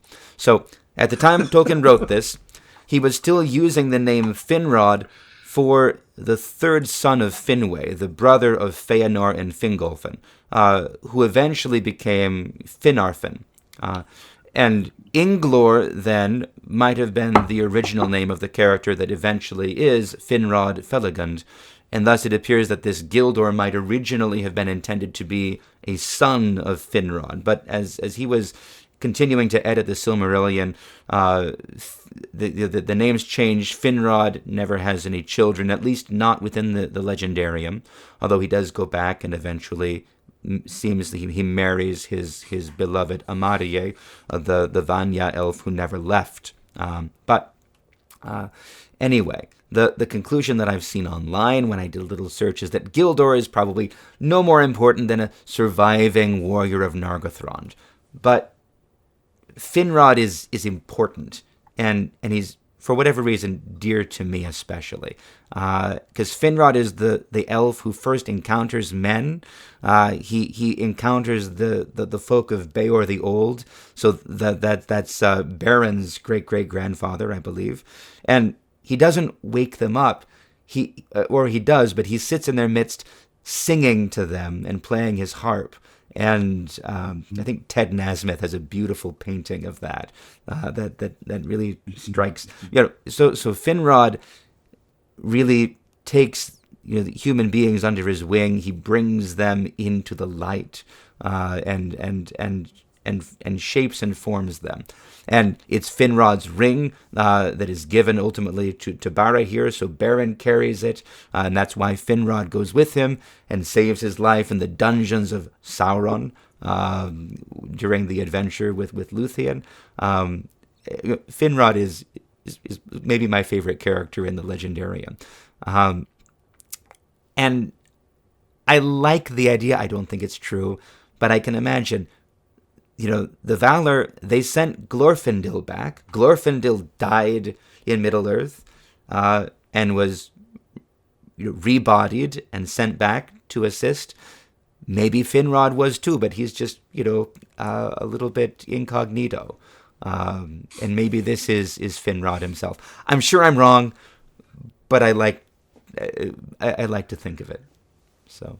Well, I mean, the scene you describe of Finrod encountering the men who have wandered west from Middle-earth into Tariand, what came to my mind. It was like that's a type of this scene. Only now it's the Noldor and the hobbits, and the way too that the hobbits understand a lot of the Elven speech somehow just through kind of it being so true, it being so comprehensible to living beings, is how the men understood the speech of Finrod, if I recall. Right. So there is a strong parallel, and I love the headcanon that this is, Finrod incognito, Gildor Inglorian. Yeah. It's a beautiful name too. That's cool. I never thought of that before. I love it. So we have to move on, and the problem is, if I could, I would just have us read the entire rest of the chapter aloud. It's beautiful, and if we could, I'd have us do a very close reading of just the final 5 pages. We can't do that. We have to pick excerpts. So the context now is they've just arrived at the grassy space at the top of the steep slope. I'll bring up the map again just so we can see where they are now. So now they're at the end of their second day's journey. They arrive here at Woodhall, which is kind of at a high point. They're at the top of a steep slope. They can look down and see the rest of the fields of the Shire moving toward Buckland, and they're going to spend the night there with the elves.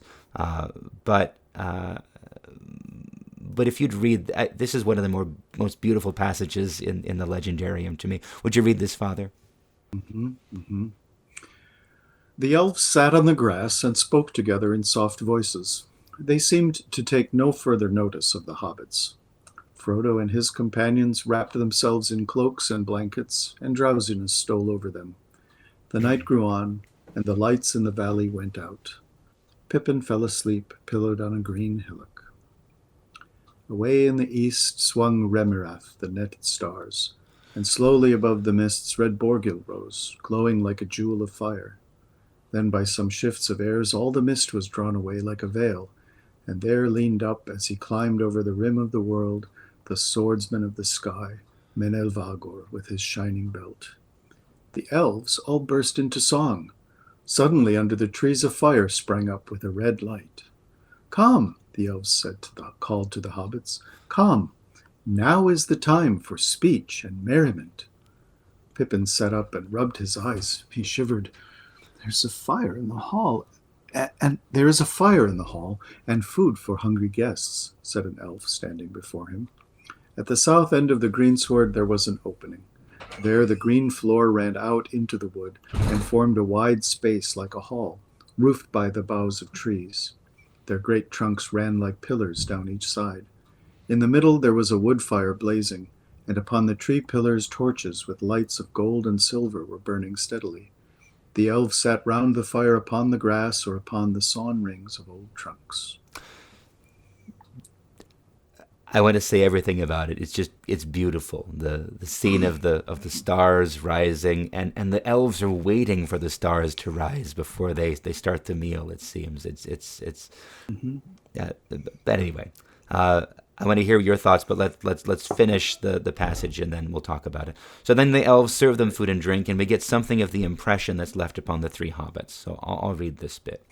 So Pippin afterwards recalled little of either food or drink, for his mind was filled with the light upon the elf faces and the sound of voices so various and so beautiful that he felt in a waking dream. But he remembered that there was bread, surpassing the savor of a fair white loaf to one who was starving, and fruits sweet as wild berries and richer than the tended fruits of gardens. He drained a cup that was filled with a fragrant draught, cool as a clear fountain, golden as a summer afternoon. Sam could never describe in words nor picture clearly to himself what he felt or thought that night, though it remained in his memory as one of the chief events of his life. The nearest he ever got was to say, "Well, sir, if I could grow apples like that, I would call myself a gardener. But it was the singing that went to my heart, if you know what I mean." Frodo sat, eating, drinking, and talking with delight, but his mind was chiefly on the words spoken. He knew a little of the elf speech, and listened eagerly. Now and again he spoke to those that served him, and thanked them in their own language. They smiled at him and said, laughing, "Here is a jewel among hobbits." So, I love this scene, but Father Paul, what do you think? I mean, what strikes me is, I ask what you think, and I'm going to tell what I think, so forgive me.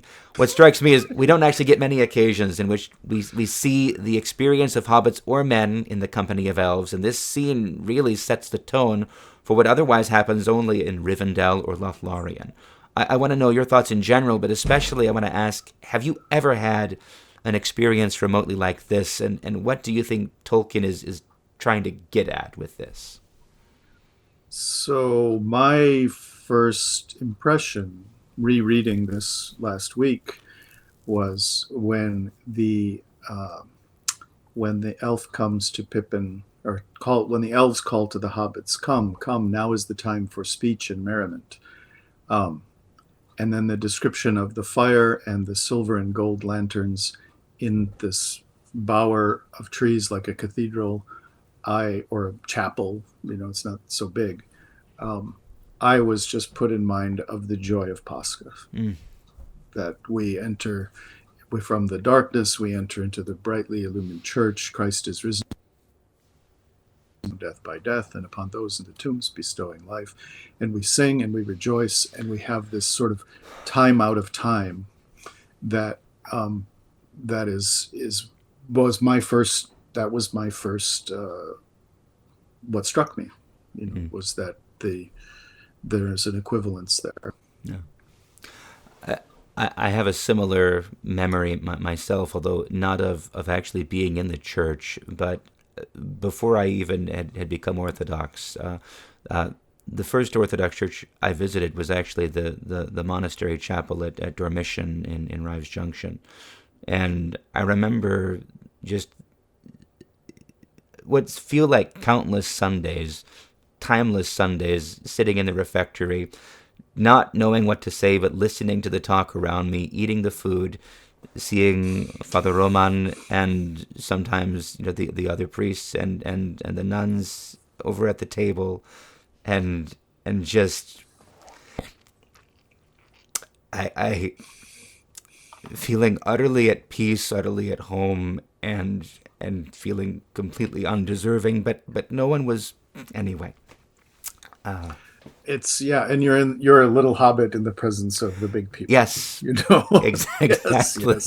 No, I've been in that same refectory, not frequently, only once, but listening to Father Roman tell some stories, and the love between Mother Gabriela and at that time Mother Benedicta, I think, was still alive, Father Roman's sister, and just the hidden depths behind that encounter. Yeah, that's beautiful. That's beautiful. Thank you for reminding me of those good people. Yes. So, yeah. So now, now we finally get to the conversation between Gildor and Frodo that we've been sort of working towards the whole chapter. As mentioned, I think a little bit, well, maybe not. This conversation was actually originally much longer, and it was the first place where Tolkien provided the background on the Lord of the Rings and on the ring wraiths and the ring itself that ultimately was relocated to the Shadow of the Past and put in the voice of Gandalf. I think there remains a significant similarity between Gandalf and Gildor, though, as characters, as figures here. And it's fitting we began our discussion with Gandalf's reluctance to give advice, and we end now with Gildor doing the same. So they talk about many things. Finally, Frodo asks if Gildor has seen Bilbo. That's what's important to him. That's the good thing that he's seeking as he takes up his cross, as we said. Gildor says yes, he has, but he won't say much more about Bilbo. Then he shifts the conversation, and without asking a question, he tells Frodo that he can discern much in Frodo's face and words of the burden and the trouble and the fear that is on him. He doesn't ask questions, but he states what he knows, and he offers a warning. Would you read this, Father? I do not know for what reason the enemy is pursuing you, answered Gildor, but I perceive that he is. Strange indeed, though that seems to me. And I warn you that peril is now both before you and behind you, and upon either side. You mean the riders? I feared that they were servants of the enemy. What are the Black Riders? Has Gandalf told you nothing? Nothing about such creatures. Then I think it is not for me to say more, lest terror should keep you from your journey. For it seems to me that you have set out only just in time, if indeed you are in time.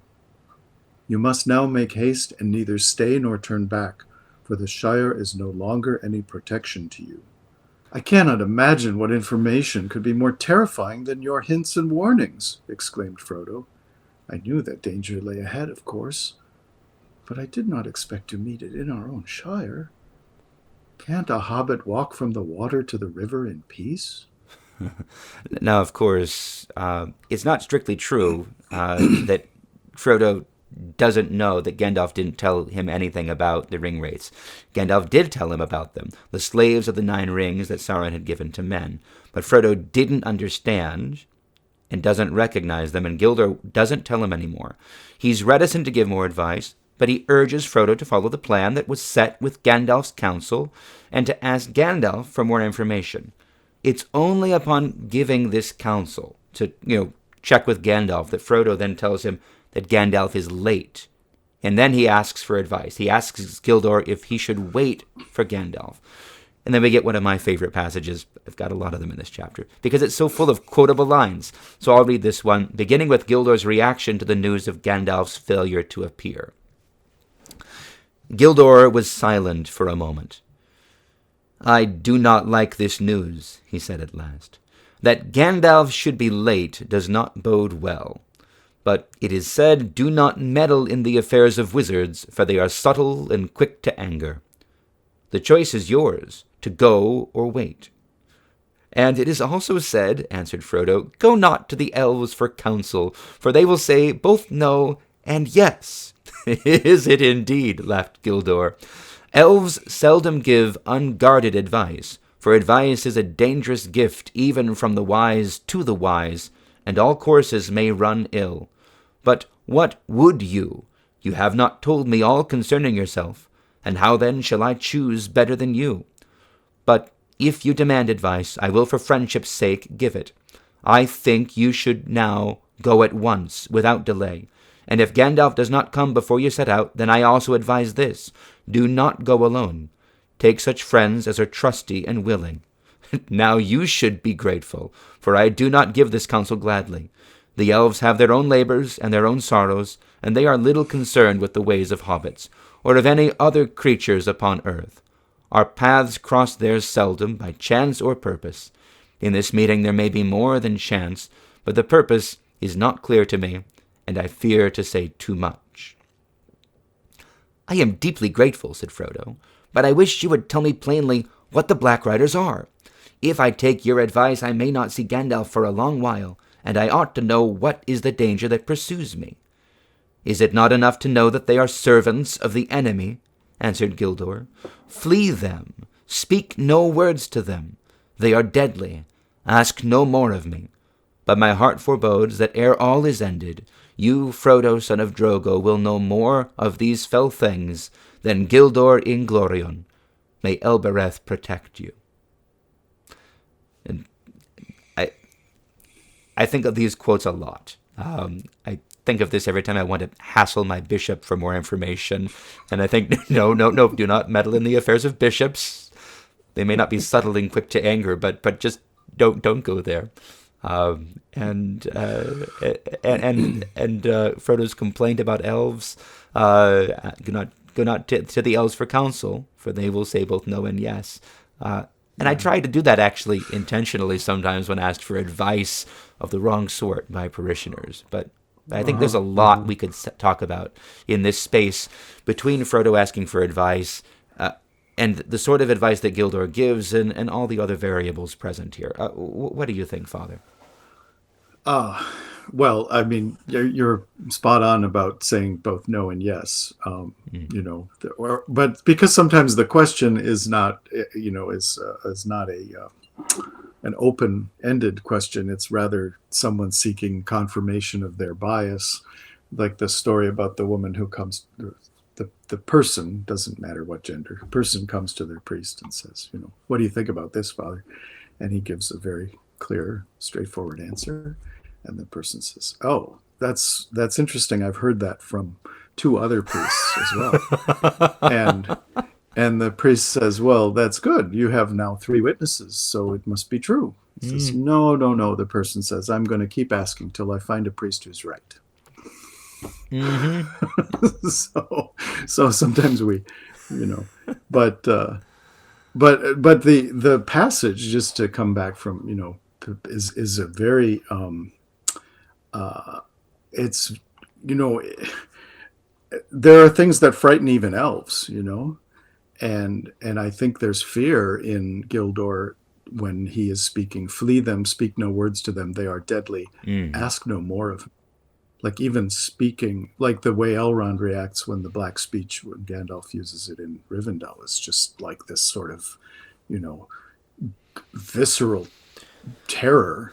And so, but the other thing about this is the ending does seem to be more than just a throwaway sort of like "God be with ye" when we say goodbye, right? Which comes from "God be with you." Mm-hmm. But there's a blessing that's laid on Frodo, the blessing of Elbereth, who he calls on frequently in the quest. Yeah. And so there's a real empowerment, or kind of a like a um, an an initiation into the quest here, that he's being given. Uh, he's he's entering into the great story, right. into the tradition. Yeah. As a full participant, not just an observer, but Yeah. he's an Yeah. That agent now. Yeah, my heart forebodes that ere all is ended, you, Frodo, son of Drogo, will know more of these fell things than Gildor and Glorian. Yeah. May Elbereth protect you, because I know a lot, and what I know Yes. is, takes the, what's the phrase? Basically puts fear in me. Right. Would you say it's the line would take the heart of lesser men? There we go. That's a quote from later. Yeah. You reminded me that the elves have had long dealings with the enemy, all the way back to Morgoth, and that speak no words with them really goes back to all the times that they've been tempted, that they've been led astray. It's like just don't even engage.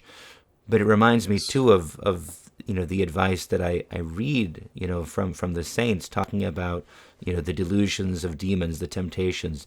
Don't argue with them, don't fight with them, don't pay attention to them, don't engage with them, flee them, turn to the Lord, have nothing to do with them. Is it not enough to know they are servants of the enemy? Right, and also the notion that Frodo is his own person in the quest. He's not going to the best answer. His best advisors know that the best answers come from Frodo. Right. And they are wary to give advice. They couch their advice with all kinds of caveats and conditions, and that advice is dangerous even from the wise to the wise. Right. And that just reminded me of the epistle reading from this day in the lectionary in the Orthodox Church in America, which, if I can find it basically, when I read it earlier, it was brought to mind Father Tom Hopko saying, there are no gurus in the church. Here, it's John, 1 John chapter 2, verse 27. But the anointing which you have received from him abides in you, and you do not need that anyone teach you. But as the same anointing teaches you concerning all things, and is true, and is not a lie, and just as it has taught you, you will abide in him. And now, little children, abide in him. That notion that God has no grandchildren. Yes. Yeah. Which is a notion that we see Frodo, as in a sense, struggling with. He's not eager to take on that burden of responsibility. He wants to be told what to do. Oh, we do. I mean, I remember talking to seminary graduates when I was a new seminary graduate, and we were all like about to be ordained or newly ordained and facing very not seminary conditions in life. And we realized that so much of the strength of our faith came from the faith of our Father Confessor, the teachers and faculty at the seminary, the grown-ups, the experienced ones. We thought it was us. Yes. But suddenly, in their absence, it was terrifying that we had no faith. We had no depth, no experience. And we had to learn it and grow and find it for ourselves. I remember a similar experience, again, feeling more like Frodo when I was a younger priest. I'm still a young priest. But times when I would get in trouble, when I would not know what to do, and I would call, my Father Confessor, I would call Brother Priest, and I would ask them for advice. And either they wouldn't give it, or they would give it without really understanding the situation, and that slow, exhausting, terrifying realization that nobody can carry this burden but me. It's Mm-hmm. I am Mm-hmm. the one who has to find a path forward with this. Yeah, I feel Mm-hmm. Mm-hmm. I feel Frodo's reluctance very, very much. I had asked you what is the part of the legendarium that you wish all of your parishioners would read. This is the one that I could. This passage, from Gilder was silent through to may Elbereth protect you. What I read. If I could put Oh, one thing there, I wish oh, I wish the faithful could have that, because yeah, this is yeah, solid advice across the board.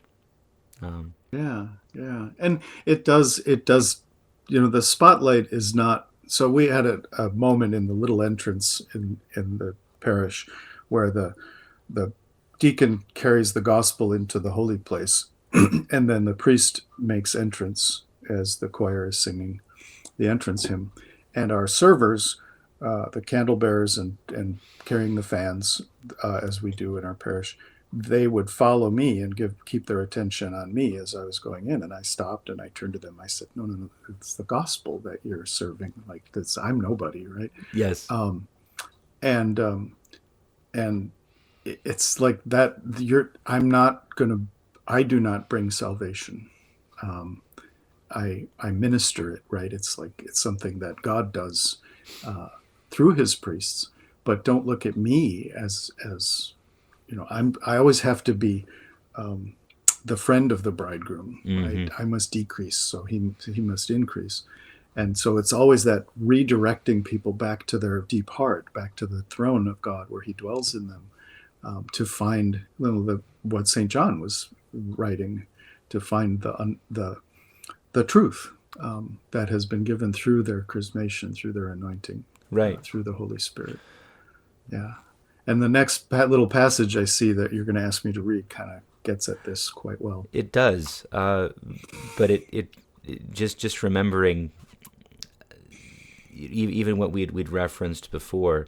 It was in my head and it was good and it was clear. That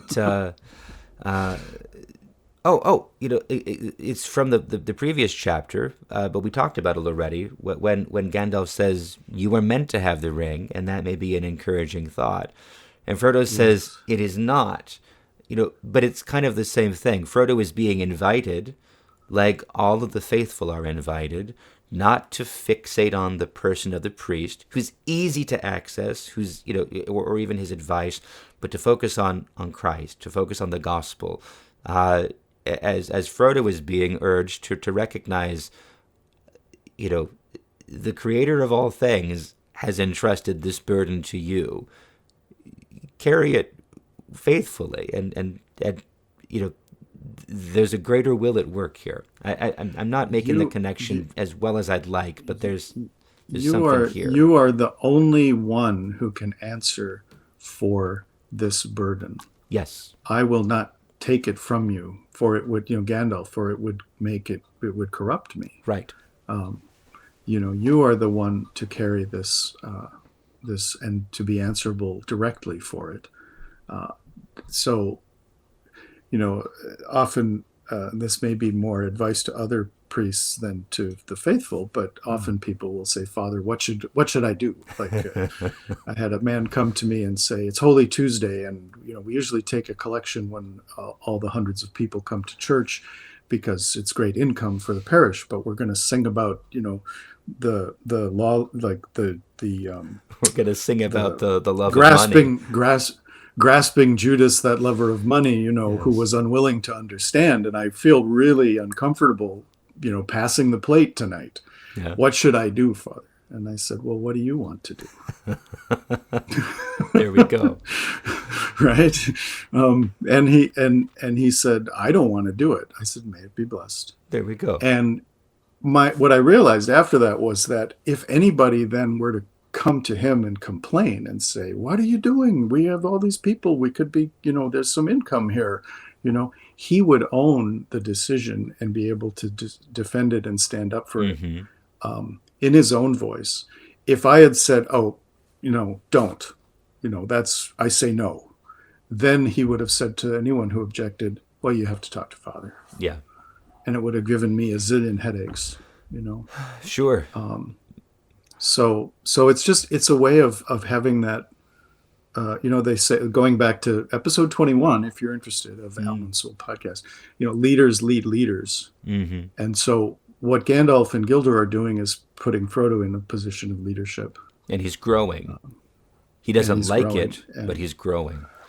And yeah, I mean, it may be something of comfort to Gandalf that some other power wants Frodo to have the ring, but it certainly isn't very comforting to Frodo. Because he doesn't understand yet. Yeah. Yet.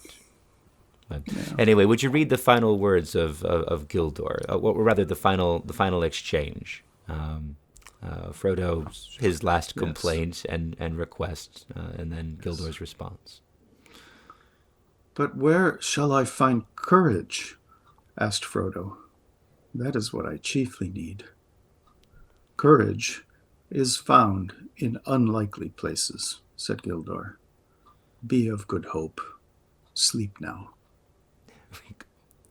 And I'm not sure exactly what Gildor means, but his words ring true and are perhaps good advice for all of us as we face difficult times. So have hope, seek courage. I would add, say your prayers, and if you're weary, go to sleep. Yeah, and get your rests. That's. So, well, I think that wraps up our big discussion, and we can move on to Act 4.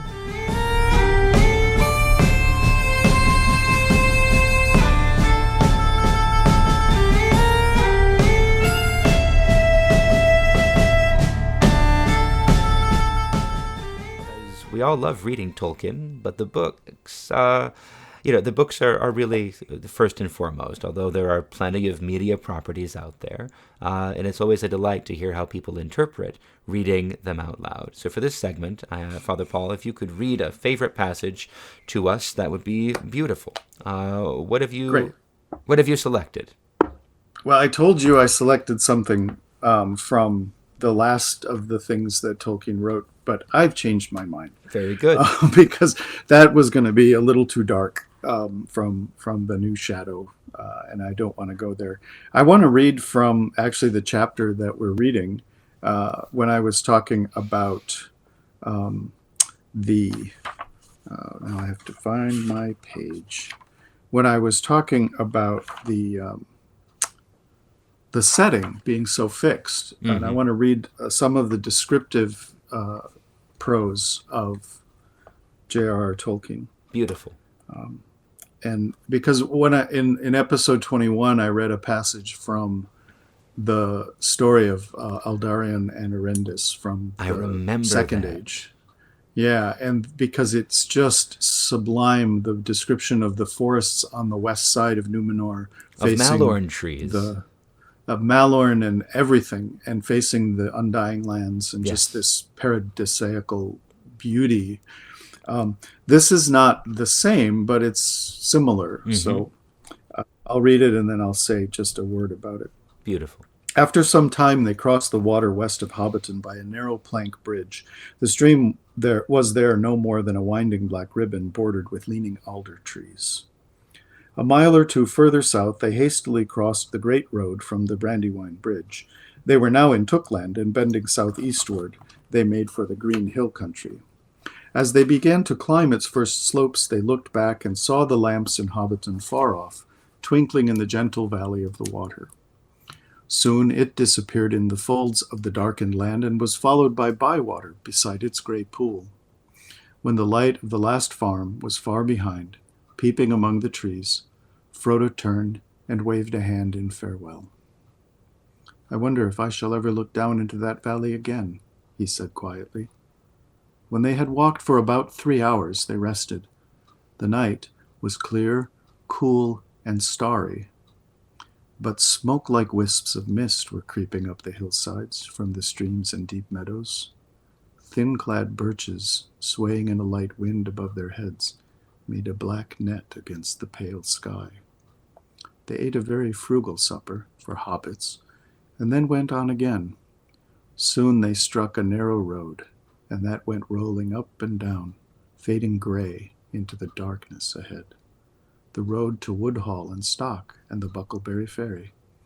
It climbed away from the main road in the Water Valley and wound over the skirts of the green hills towards Woody End, a wild corner of the East Farthing. That is so not Malorn trees, and it's so foreshadowing, and there's so much foreboding in the words. The air was clear and cool and starry, but smoke like wisps, right? Shadow, mist and shadow, from streams and deep meadows, thin clad birches swaying made a black net against the pale sky. Right. There's some ominous. There's omens in the land. Right. Already there's a black rider about. And it's echoed through in and through nature. That's that, and there's more of that in the chapter too. Right. That's, I think, a great example. And it's amazing how it does both things. It communicates the nostalgia and the regret that they feel at leaving what is their home. They're familiar with this. They're not seeing the foreshadowing there, and yet we can see it. Especially going back and reading it again. It's really beautiful. I love Tolkien's description of the landscapes. It's too easy to. And I want to say that was already there. Maybe I think some of the modifiers might have been added once he settled on a Black Rider. Yes, but that was already there in the earlier drafts. Yes. Yeah.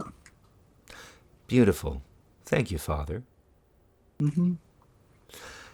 Okay. And now it's time for a little segment that we like to call They're Taking the Hobbits to Isengard.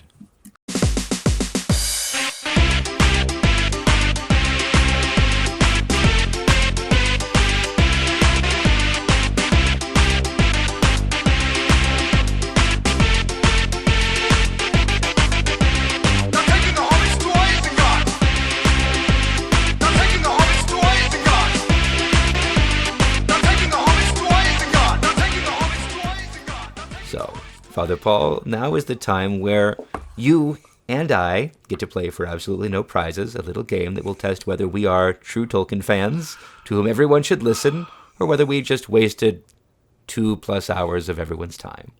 The format here is one I inherited from my father and his brothers. They used to play this trivia game with each other when I was young. So the game is this. We'll take it in turns to read a quote from Tolkien's works, and then we have to tell each other who the speaker was. Bonus points if we can give the context as well. There are rules for quotations. It has to be an actual quotation by an actual character. No narrator gotchas. It has to be a full sentence or sentence fragment if that is all that's inside the quotation marks. And it should only be taken from The Hobbit and Lord of the Rings, because otherwise it's hopeless. So I've given this example multiple times, so I won't read it again. Just there let it lie until the end, which is sneaky because it's spoken by two different people, but we need the one who actually says it. So, and then as we say, we're going to take it in turns. I'll give you 3 quotations. You can give me 2. If together we get 3 or more right, we survive. If not, then the Uruk-hai make a meal of us, or at least our legs. So, meat's back on the menu. That's pretty much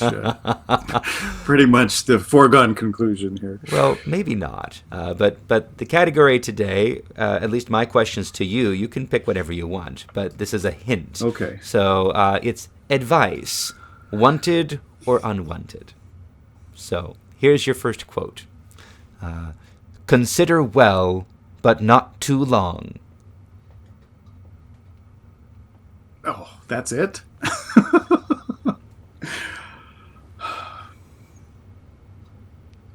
Just shot in the dark.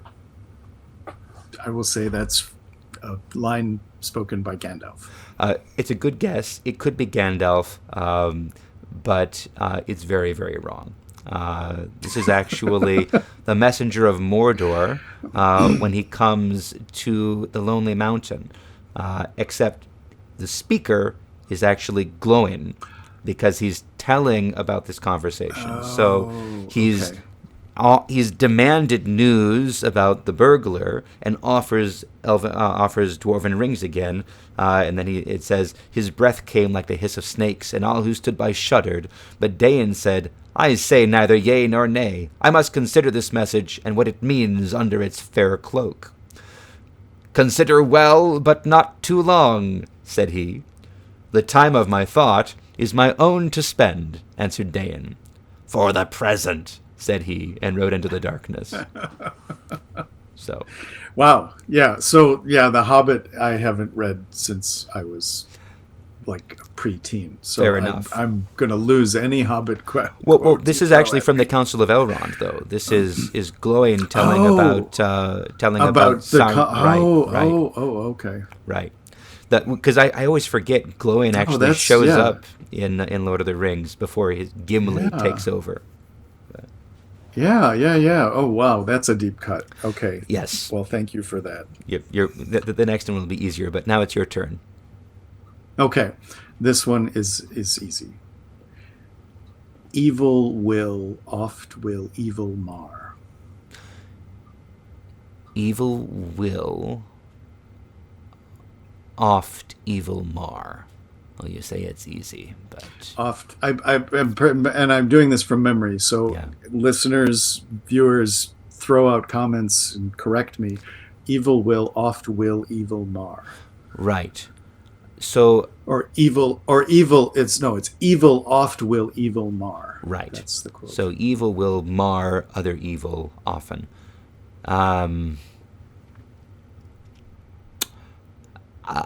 You say this is easy, but it's I can't recall. My guess is that this has to do. I hear the Uruk-hai sharpening their swords. I'm hoping it's about the Uruk-hai because I think this might have to do with the escape of Merry and Pippin from the Uruk-hai because they're fighting amongst themselves. So I'm guessing it's Aragorn or Legolas. But I'll say Theoden. Legolas. It's Theoden? No, it's Theoden, but I believe, and again, forgive me because I couldn't find it in the text. I didn't have the two towers close at hand. That's but okay. It's Theoden, but I think that is the situation he is referring to. Okay. Saying that often things happen for the good because of the way that, for example, the argument between the orcs. Right. That the chaos of the dark. And that's also getting back to what I was saying about the weird thing about the ring being even at cross purposes with its maker in some deep way. It's struggling for the overweening power, because it is the essence of Sauron, so it's anyway, that's more than I want to say about that. So. Fair enough. Yeah, I want to find that again, but all right. Anyway, well, I thought this one that might be easy, but I think I picked all hard ones for you. So, great. Because we have to get the next three right, or we do. I think we're orc meat. But okay. Yep. So the quote is, "Fly! The enemy is upon us."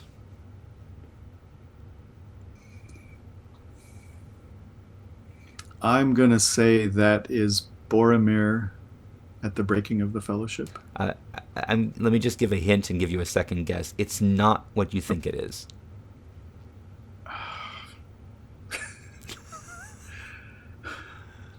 I have no idea. Okay. I'm gonna pass. So, I don't know. So this is actually Glorfindel, just before the as the Black Riders are catching up. He's talking not so much to Frodo, but to his horse. There was still an echo as of following feet in the cutting behind them, a rushing noise as if a wind were rising and pouring through the branches of the pines.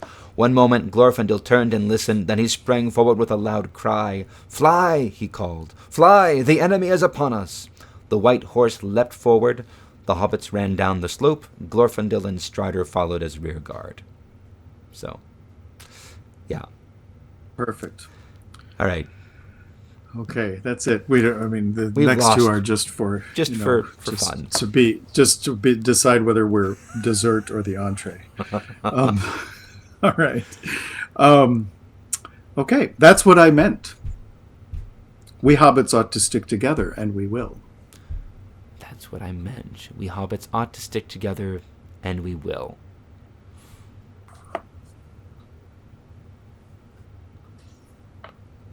I think it's Pippin at the Battle of the Pelennor You are Field. right. Not quite, but you're right. It is Pippin, but he says it after the council when Mary says, "I don't wonder," said Mary, "and I wish you could. But we are envying Sam, not you. If you have to go, then it will be a punishment for any of us to be left behind, even in Rivendell. We have come a long way with you and been through some stiff times. We want to go on." "That's what I meant," said Pippin. "We hobbits ought to stick together, and we will. I shall go unless they chain me up. There must be someone with intelligence in the party." And then Gandalf says, "Then you will not be permitted at all," or something, I think. "Then you certainly will not be chosen, Peregrine Took," said Gandalf, looking in through the window. Yeah, so you got that one. And yeah, well, at least I got the voice. But yes. but that was easier. Okay. This one might be easier or harder, but this is our last one. Say not unscathed, but if you say unchanged, then maybe you will speak the truth.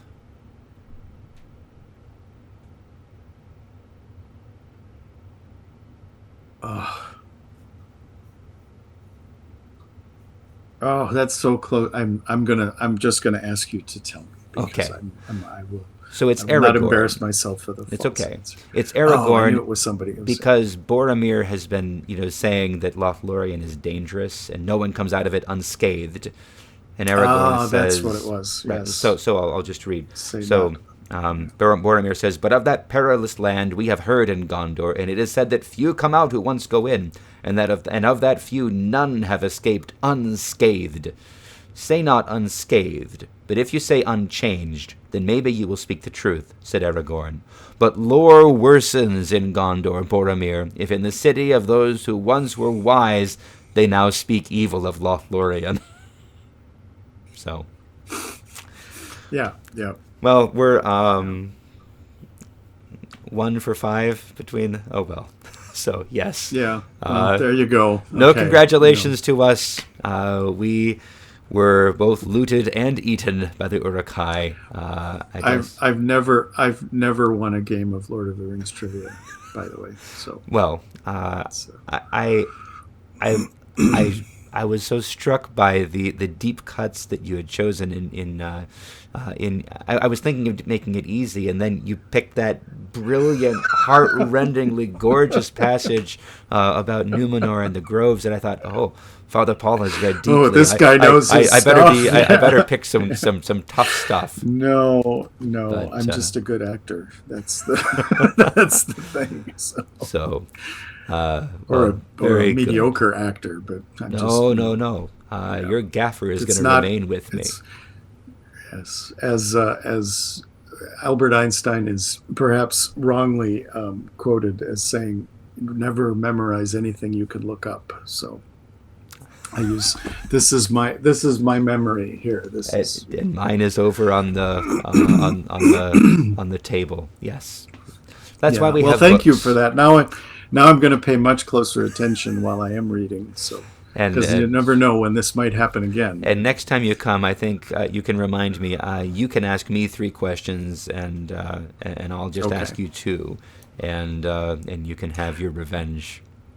Well, I take heart that you said next time, because I thought after that performance that No. never be a next We have to do time, this again. But okay. All right. So I think that is all the time we've got for today. So Father Paul, thank you so much for co-hosting the Amon Sûl podcast with me today.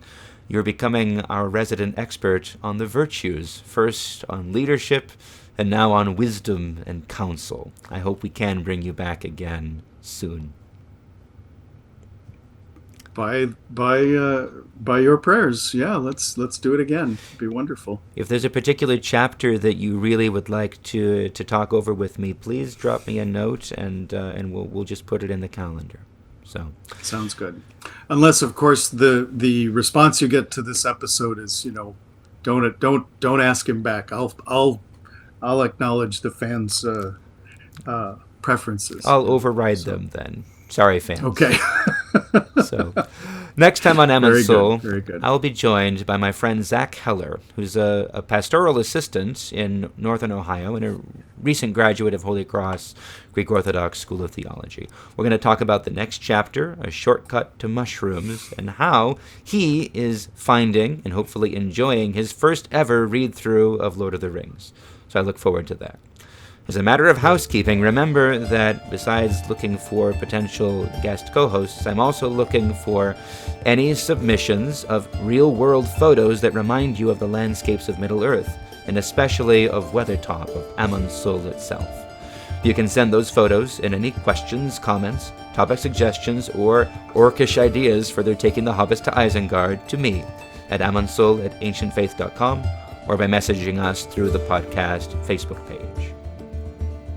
If you want more of this kind of thing, subscribe to the Amon Sûl podcast on your favorite podcast app, and please rate and review. And look up the Amon Sûl podcast page on Facebook. Click the follow button. Most of all, though, share with your friends. And while you're at it, if you appreciate this or other Ancient Faith media, go to ancientfaith.com/support and show some practical love. We've been around since 2019, and you can find our full back catalog of episodes by going to tolkienpodcast.com or just, subscribing on your podcast app. I especially recommend episode 38, on which Father Paul last featured as guest co-host. I listened to it before and found it absolutely delightful, really one of my favorite episodes.